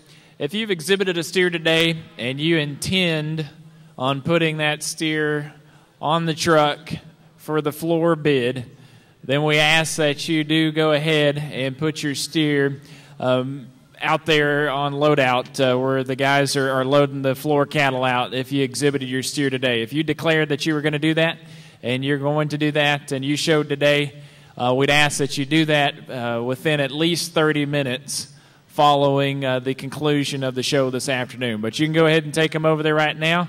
They'll accept them up to 30 minutes after the conclusion of the show today. Thank you for your cooperation.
We've got many outstanding sponsors that make this show possible. Just want to recognize a few at this time. Ram Rodeo. Since 1981, a Ram truck's been the official vehicle of professional rodeo. More than 600 rodeos are sponsored annually by a Ram. Thank you. HEB, here everything is better. Mueller, a manufacturer of steel buildings and metal roofing. Grass Patch and Texas State Technical College, who's sponsoring the live webcast feed of the Livestock Show, which you can view on rodeoaustin.com. As well, youth auction buyers will also be recognized on the screen here. Please give them thanks for their donations and encourage anyone that you know to join us on Friday, March 14th at the Bullock, Texas State History Museum. The auction will start at noon.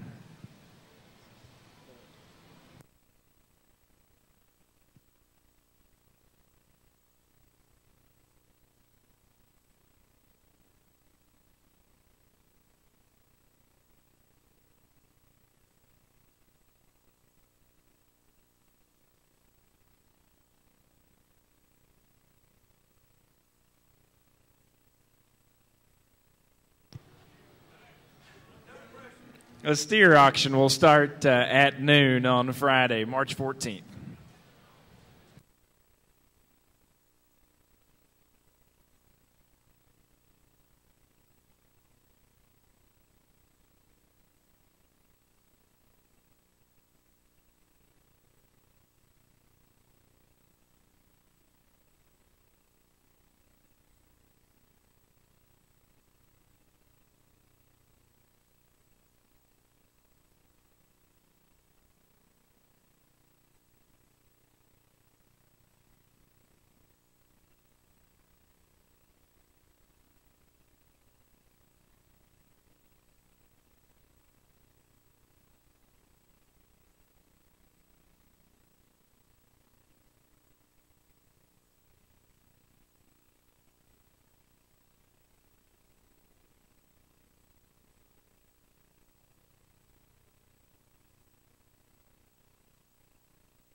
I know our afternoon is getting away from us here, but I do have to make a comment with regard to where'd he go? Our ever capable ring help over here, and I believe I'd take that steer, let him out. Life is too short.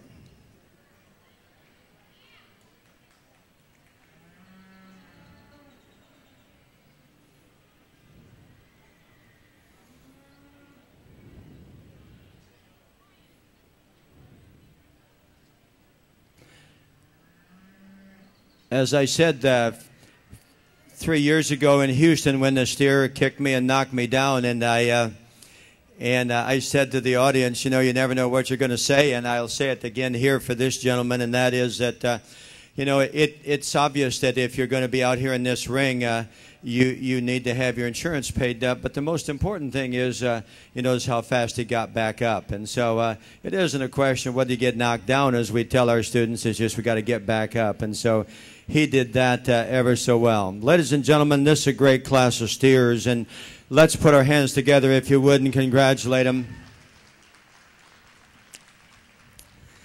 Because it may be late in the afternoon, ladies and gentlemen, but we're cranked up here because we got us some good cattle. No question. That's what I'll call him, and then I'm going to just ask myself the question as I see this steer come in the ring. Ring is, you know, and again, we try to play on words sometime, and you ask yourself at the end of our show this afternoon here, can he touch them all? And so, other words, you know, this guy is really, really a tremendously good cattle. Everything fits. He's sound. He's balanced. He's got muscle. Handles very, very, very nicely. May want to take that tail head and maybe pull it back ever so slightly there between his pin bones. But this steer is really a good kind of cattle. Speaking of good kinds of cattle, the one in second, I think, follows him ever so nicely. Long-bodied, has bare paws for feet if you study his foot down there. When this guy gets out on the lead, and it was kind of interesting, I asked myself when I was studying this steer at the profile, wondering what he looked like with hair on. Because, you know, we could just intensify that body depth and spread up high with a little hair. And then, I mean, this guy is lights out, length of front end, really great in his angles, super look. And he's got just enough body depth and proportion to fit. And again, in a class with another really tremendous steer. Young man in third, I told him, I said, you realize you're out here showing in these final three with two excellent show persons, and I said someday that's going to be you. And so I certainly hope it is, because this is a good young man with a great steer here. From his shoulder back, he's really tremendous in terms of his turn to his upper skeleton, over the back through his loin and back through his hip. He's a steer that's got a little planer up through his neck and front end, doesn't set his shoulder blade on the outside of his body quite as correctly as do those first two, but that's an awfully good steer. Really good midpoint kind of a cattle, if we could describe him in that regard. It became a very difficult challenge for me, and I hope I've got a steer down here, maybe not a little lower than I should have, but I was looking for those cattle that fit in, that have that smoothness of pattern, that balance, have structural quality, and this steer to me fits that. He's not as heavy duty in terms of his bone work as those that leave the ring, not as deep in his flank in relation to his chest floor, but that's a good kind of a steer that handles very fresh. Deep-bodied, heavy-duty, really practical is the young man steer next here. He runs out a topside spread. When you step in behind him, just doesn't come just bold enough up high. Next steer in line is a very muscular steer in terms of his top line. You can see the muscle working there along his top line. He gets a little rounder out there through his hip, more refined at the ground, and we just need to give him a little stouter kind of underpinning here. Next calf by goes up in frame size a little, but at the same time, his bone work is really good. His skeleton lays in him very nicely. Just need more proportional muscle. Young man coming next has an awfully good steer too in terms of looseness of skeleton. Angles laying him right, a little planer up through that head, neck, and shoulder, but a good kind of a cattle. This young man here, and again, you know, ladies and gentlemen, we have our own, you know, we're out here in the ring. I don't think sometimes you realize the dialogue that goes on. And I was putting him in his place out here, and he said, "Sir, you remember this is the 4th time you've judged my steers, and your son judged him one other time." And as a show judge, you don't realize what that means to us, that young people that enjoyed hopefully showing under us and accepted our opinions. And so I compliment this young man, and if his parents are watching, I'd say you're doing a good job at home, Mom and Dad. That's all I'm going to say. Anyway, this steer is really, really good from the standpoint of his muscle. He's a little tighter in terms of his heart as I study him. Wants to set that shoulder out a little more and become just a little weaker there right in his top line. But that's a power pack steer in terms of muscle, certainly from one end of his skeleton to the other. The white-flanked speckled steer coming around next here is one that's long-bodied. He's smooth. He's sound. Just doesn't have that presence up to the front part of his body. Wants to be a little plainer up there. The black and white speckled steer here is one that's got extra depth of body, really stout in terms of his body width. I like to redefine it some. He gets a little plain and deep in his neck and chest floor. Compositionally, I'd be a little concerned there. Another nice steer. For you study him at the ground, the angles are good, the foot and bone are good. He just runs out of muscle back here from hooks back and pins down. Young lady's calf I simply chose from a compositional standpoint. Over the final, I realize he's not coming off of either end with quite the agility we'd like, but at the same time, he's a very smooth handling steer. Our next calf in line, really good in terms of his rib and body depth, even better than the one ahead of him, but he's not nearly as correct in my mind. Out to his shoulder and compositionally carrying quite a bit more in the lower third of his body cavity. We close with another steer, long-bodied, has some bone work to him. We just need to put more muscle on that kind of a framework to use him any higher in this class, but the young lady's done a great job.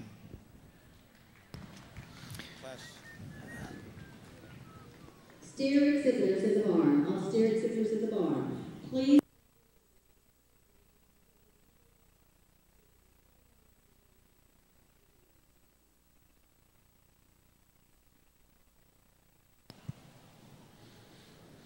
Ladies and gentlemen, the results of Class 18. Your class winner, Taylor Schertz from Crum FFA. Taylor's calf weight 1342.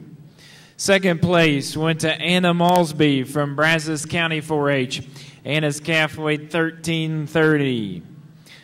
In third place, Cade Lean from Gillespie County 4-H. Fourth place went to Devin Patton, Milam County 4-H.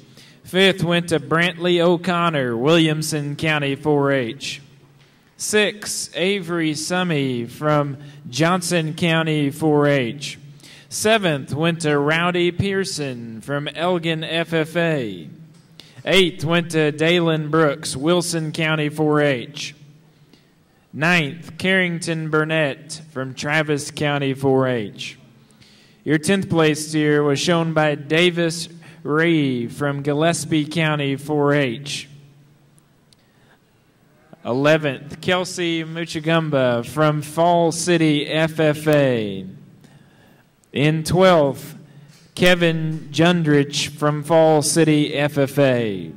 13th, Benjamin James, Dallam County 4-H. 14th, Brenna Wallace, Blanco FFA. 15th, Henry Whitworth, Junction FFA. And 16th, Sierra Buttman from Hansford County 4-H.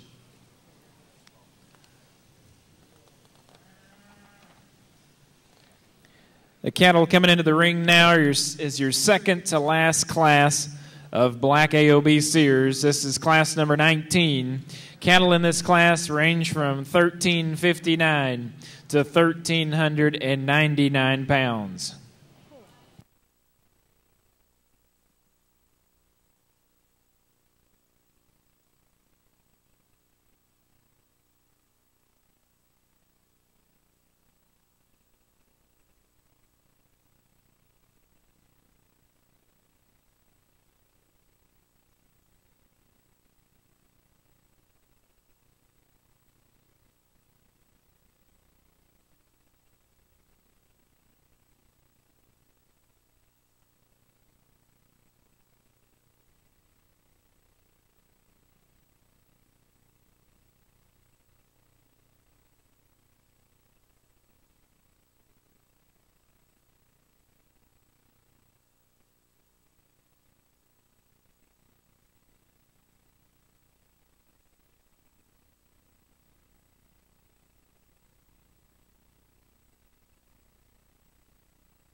Once again, my compliments to the exhibitors, their families, programs, and sometimes the forgotten breeders of these cattle. I compliment you.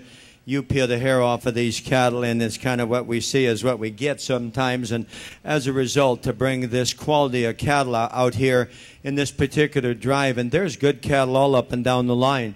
After these first three, you separate them in some cases on width and muscle, other cases on balance and design and structure. And so you have to go back and forth a little bit, but at the same time, at the end of the day, we hope that there's this kind of cattle that surface in all of the classes.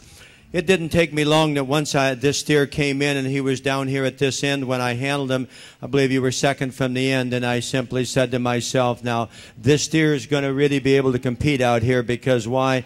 You study him at the ground and he's a good-footed steer. The bone matches his body.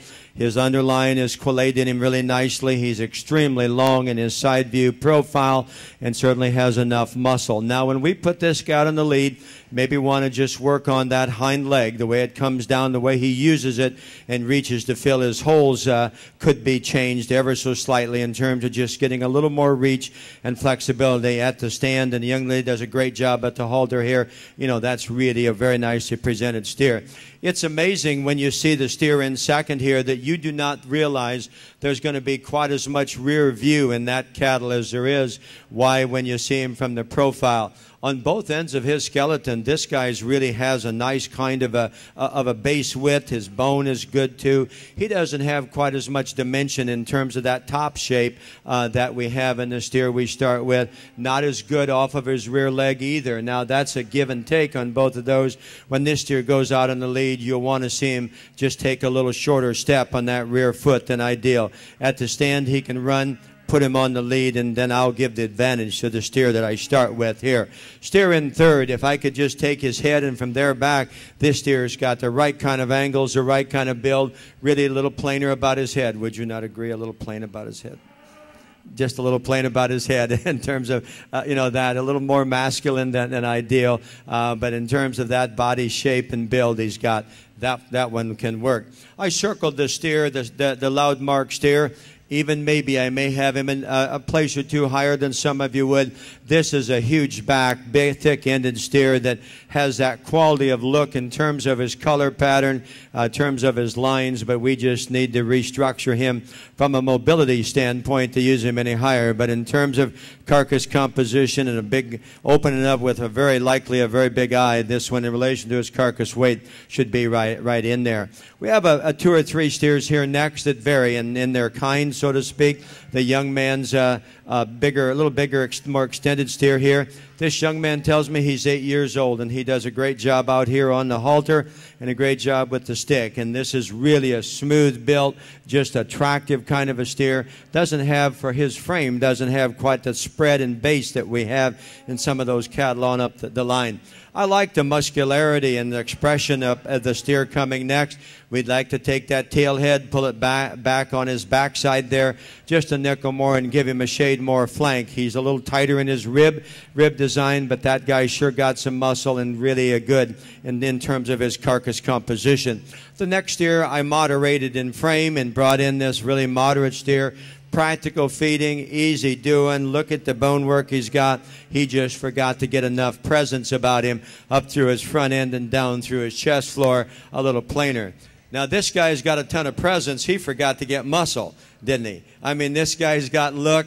This guy's got look up through that front end, and when he gets out and goes away, he'll extend and reach out of his front end and cover his tracks. He does that. We just got to put a great deal more muscle on that skeleton. I bet with hair he was a little more competitive, maybe because he's got a killer look, as we say. He didn't like where he was placed. See, he just kicked at you there. Next calf coming by, one that's a little plainer as we study him, but once again, the basics are there in terms of some build and body. The white switch speckled underline calf a little farther along. I was concerned, where he is, because he's a softer handling cattle in terms of his optimum composition, but at the same time, the steer's got some feeding value to him and done extremely well. I wish I could just put more muscle on this very attractive steer that the young man in the lime green shirt is showing out here, because he's really got that extra look. Want to maybe just soften him in his pasterns. The The panda-headed steer here, long-bodied, just doesn't balance up quite as well. That pin bone down to his hind leg. We've got the pin bone hind leg here. Now we've got to get more muscle on this next one coming by. The young man here has just take him on by. You know, we can see that he is really well presented and great hair and hide. He just got to open him up. We've got a nice kind of a steer here that wants to plane up a little more in terms of his top side shape. And then we've got a more moderate steer here that's easy feeding, but we can see maybe a little concerning from a compositional standpoint. I felt there was just enough more rib shape and muscle expression in our brown tin steer over our final calf in this class. I really like the bone work and the length of skeleton we have in our final calf out here. Just a little hollow today. Needs more physical fill and just time on feed, if that would help in terms of giving him more muscle and topside shape. Good class, particularly on the upper end.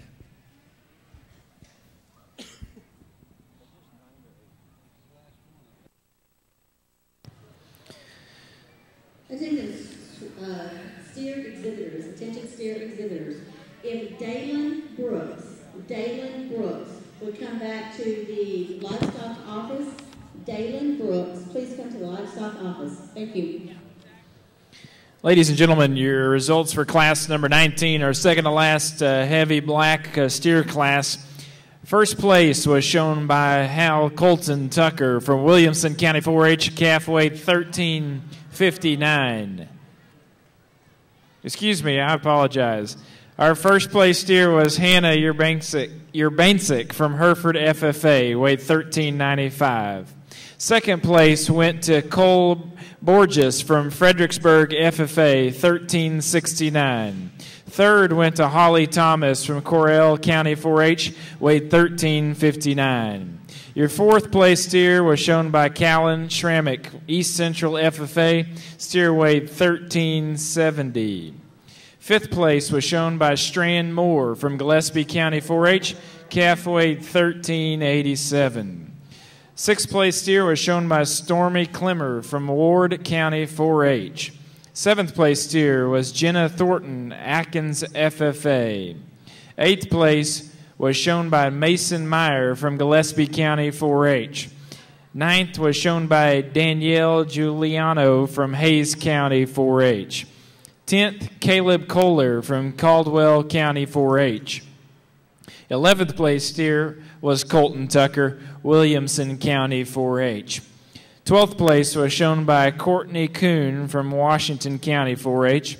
13th, Ethan Getter from Hamilton County 4-H. 14th, Justin Van, Leon County 4-H. And 15th, Cade Krakow from Hayes County 4-H. 16th was shown by Bria Akers, Alpine FFA. And 17th, Dakota Buttman from Hansford County 4-H. If all of the first and second place steers from previous classes here in our AOB Black Division would report back to the staging arena. All the first and second place steers. We're on our final class of Black AOB steers. This class ranges from 1407 to 1543.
Thank you for your patience out here, and we're going to realign these steers a little bit.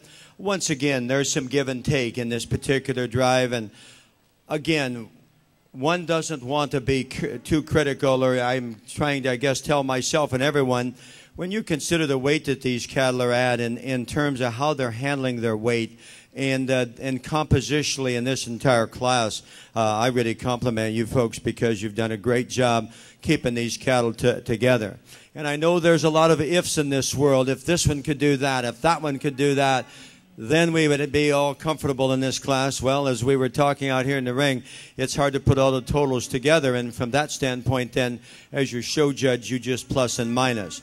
There's too much good in my mind in the steer that I'm starting with here to worry about his rear pastern. Now, yes, I'd like to change him there and soften his rear foot as it meets the surface out here.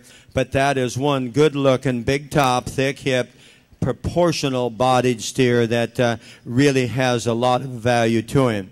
If you just give him a nickel more bone underneath and then set that pastern on him differently, then it's lights out. Steer in second is most like him in body shape and type. Why? Up through his front end, the way his blade lays on his forerib and his underline in terms of from his sheath up to his sternum bone there, that lays in him very, very nicely. Now, we'd like to take his tail head and pull it back and drop his flank down. And when this steer goes right away from you, he'll get on the outside of his hoof wall, and we just want to stabilize his hock and just drive him on the ground with a little straighter column of bone there. But at the same time, the good in that guy is from that point forward, and that point forward is really good. I kept wanting to come back to this steer here because of the first three steers. Of all four steers, this steer is the most correct in his joints, the soundest steer at the ground. And this young lady is out here with some tremendous show persons, and so I compliment you for hanging in there. But every time I study this steer, he wants to open up at the top and the point of his shoulder. If I could just lay that shoulder in there a little nicer and then balance him up a little differently when we study him from the profile. Smooth handling, fresh to the touch, good kind of a steer. We just got to change that shoulder and intensify him there back in the rear portion of his skeleton. I brought the steer out here, and I hope you don't mind, young man. You got to say, I was going to tell Dr. Rathman that we did it so we'd have forehead to judge out here, but not really. This steer at the stand, ladies and gentlemen, I like this steer's build. Check out the heel and the foot and the bone work, and everything fits in this guy. And then you handle him, and you're still okay there because he's a good handling steer, and then you watch him go away from you, and I mean, he just isn't right from that pin bone down. Gets outside of himself, and we just got some swelling and fluid there on that hock. But from other than that, that's a really good steer. Fresh to the touch. Nice job. Another good kind of cattle here. Long-bodied, smooth pattern. Just doesn't have quite the punch and power we have in some of those other cattle when you step right in behind him. Next calf coming by, this scourge steer's got some hind quarter to him. Got some depth of body. It wants to plane up front.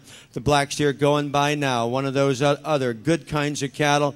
Long-bodied. Need to fix him from a presence and just pattern standpoint, particularly up front. Our next steer in line, and again, I prefer the balance and the pattern of the steer. The young man in the lime green shirt is leading. At the same time, there was some confusion. I apologize for that. There's more hip and quarter in the black and white steer. When I put him at the profile, though, that's when I like the steer that I'm using. I like the depth of body, the substance, the way that this black and white steer could step down in the scales and be heavy from a pay weight standpoint and still keep his lines in him. I think that's really to his credit. Our next steer coming out here is one that I love that front end look. He just forgot to get enough muscle when you step there in that all-important rear view, but he's good at the ground, wants to plane up a little more. The bronco-headed steer here, one that I really like from a length of body, got some bone, as you can see, just doesn't have enough of that look and pattern. Want to redesign his hip and drop his column of bone down a little differently on that hind leg, and then we close the door on this class with another good kind of a cattle from a feeding standpoint. Got length, got depth, so you know he's going to weigh. Steer that's got enough muscle, just doesn't balance up in this class. He's one of the more refined cattle that just doesn't have that natural width back here when you get in behind him. Good class of steers to end with here in our division. Our results in our last class of AOB Black Steers. First place went to Merritt Mitchell, Lynn County 4-H, steer weighing 1407.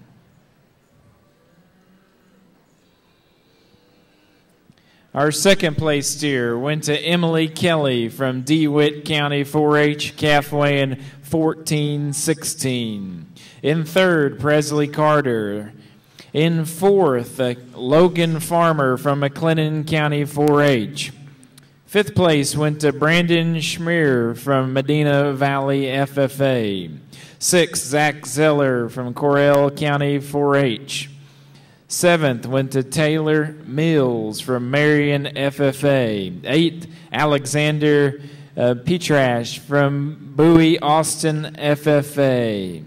In ninth, Zach Rodriguez, Pflugerville FFA. 10th place, Jake Belajanio from Johnson County 4-H. 11th, Dustin Dubose, Travis County 4-H. 12th, Sabrina Buttman.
Ladies and gentlemen, it's my pleasure to introduce your class winners and second place exhibitors here for our 9 classes in our AOB Black Division. Coming out of the first class,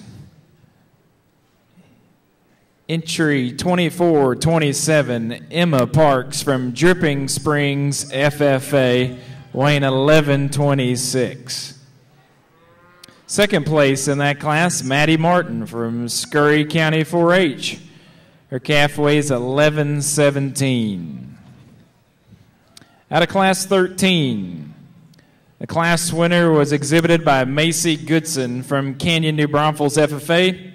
Macy's calf weighs 1141. Second place steer in that class, exhibited by Ryan Erie from Troy FFA. Ryan's calf weighs 1163. Class number 14, the class winner was exhibited by Dylan Browning, Stevens County 4-H, a calf weighing 1,200 pounds. Second place steer in that respective class, Jay Allsweed, Mason County 4-H, 1,210 pounds. Class number 15, the class winner was exhibited by Chase Hancock from Blum FFA. Chase's steer weighed 1220. Second place steer exhibited by Jamie Lawson, Cook County 4-H, 1,238 pounds. Class 16, class winner was exhibited by Parker Goss from O'Donnell FFA, 1,260 pounds. Second place steer was Jolie Meir from West FFA, 1,279 pounds. Class number 17, class winner is exhibited by Kylie Patterson, East Central FFA. Her steer weight 1,287. Second place steer in that class, Cody Winkler, Samuel Clemens FFA, 1,297.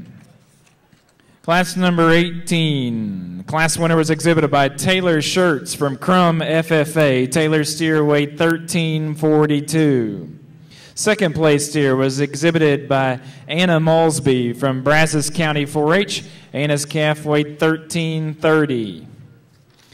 Class number 19, class winner was exhibited by Hannah Urbanczyk from Hereford FFA, 1,395. Second place steer, Cole Bourget from Fredericksburg FFA, 1,369. And your final class, class number 20, Merritt Mitchell, Lynn County 4-H. Merritt's class winning steer weighed 1,407. Second place steer was Emily June Kelly from DeWitt County 4-H, weighing 1,416 pounds. Let's put our hands together and congratulate our class winners and second place exhibitors out here in this lineup.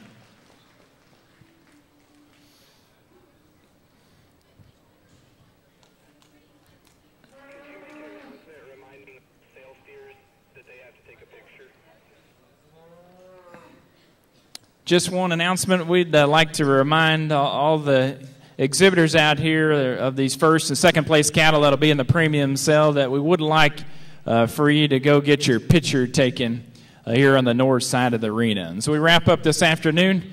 I think if you've been with us most of the day, we've had the pleasure of getting to watch and enjoy Mr. Dan Hogue sort the cattle, but more importantly, work with our kiddos. I don't think there's anybody in the business that steps out in the middle of a ring that does a better job trying to make sure that the kiddos get a positive experience. He's talked to all the cattle all the way to the end and visited with the kids throughout the day. Let's put our hands together and thank Mr. Dan Hogue for what he's done today, and we look forward to tomorrow.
Well, thank you very much, Dr. Rathman, for those really kind comments. It's been a pleasure to be a part of your show here today, and I realize that we are going to continue with a really strong day tomorrow. Not going to be quite as long a day, but I do want to certainly say a special thank you to everyone that has been here to help us today. Our folks in the ring here, we've had a good time out here. Didn't talk about any of the class winners. We just talked about people and cattle and life in general, and it really does break up the monotony. To our tech students that are lining up cattle back there, as well as our volunteers that are doing the revalidation back there. Again, we say thank you. It's kind of a thankless job back in through there, but just great to work with the young people. And not only do I know one of the tech students very, very well, but to watch, like, to see Katie Satry out here, you know, and I watched her kind of grow up and judged her when she wasn't very tall, showing cattle. And so once again, it really brings one back to why we do some of this when we see the college students that are here to help, and just even those are the ones that I know so well. Once again, I'm not going to re-talk these cattle out here. And ladies and gentlemen, you know, there's some give and take out here. And once again, I've always been the kind of a show judge that I can really get excited in class. I think it's part of my responsibility. If I think it's exciting, then I hope the crowd thinks it's exciting, and the exhibitors do. And we've had some really good calls out here today, and particularly this afternoon in this show. I've always been a show judge that when we come back and we do a show for either a breed champion, and even tomorrow evening, you know, it's a whole new ball game, and the playing floor really gets level in that particular time. And so once again, we just level things out. I hope that if nothing else, we can certainly see the kind of cattle that I was trying to put together in these 9 classes. And I always want to point out to everyone that a show judge can put together a class no larger or smaller or greater or poorer or weaker than possibly is led to you. And so we had some classes, particularly this morning and this afternoon, early on, that were a little difficult for me to put together, and then we got into these classes. And when you talk about classes 5, 6, 7, 8, and 9, I think you all realize that, you know, we have cattle in here that each of them have a part or a piece that could really play at another level. We're going to name our champion steer, and then we're in the black crosses or AOBs, then we're going to bring in a cattle that was second in this class and resort them. But once again, great set of steers. There's one steer out here that not only hit me hard in class, but as we come back, and we have no idea, of course, what's coming in a day like tomorrow, but when we talk about tomorrow evening, and that's when, you know, we load the bases, as we say. And so once again, you know, it's just a pleasure. I'm going to name your champion. I'm going to bring out a second. We're going to do some studying, maybe even some re-walking. I would ask along ringside and everyone to give the exhibitors a great round of applause. And I'm going to come out here and shake the hand of this young lady right here, and you're going to be the champion. Congratulations. Champion Black Exotic Steer goes to Taylor Schertz from Crum FFA. Congratulations, Taylor.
Your reserve champion steer, Hannah Yerbansic from Hereford FFA. Congratulations, Hannah.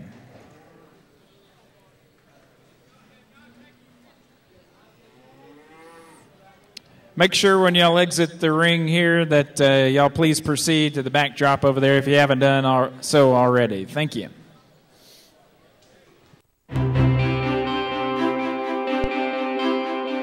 I think my education out here at TSTC will allow me to have a tangible difference on our environment. Instead of being someone with a picket sign going around talking about, what the companies are doing wrong, I wanted to actually do something about it.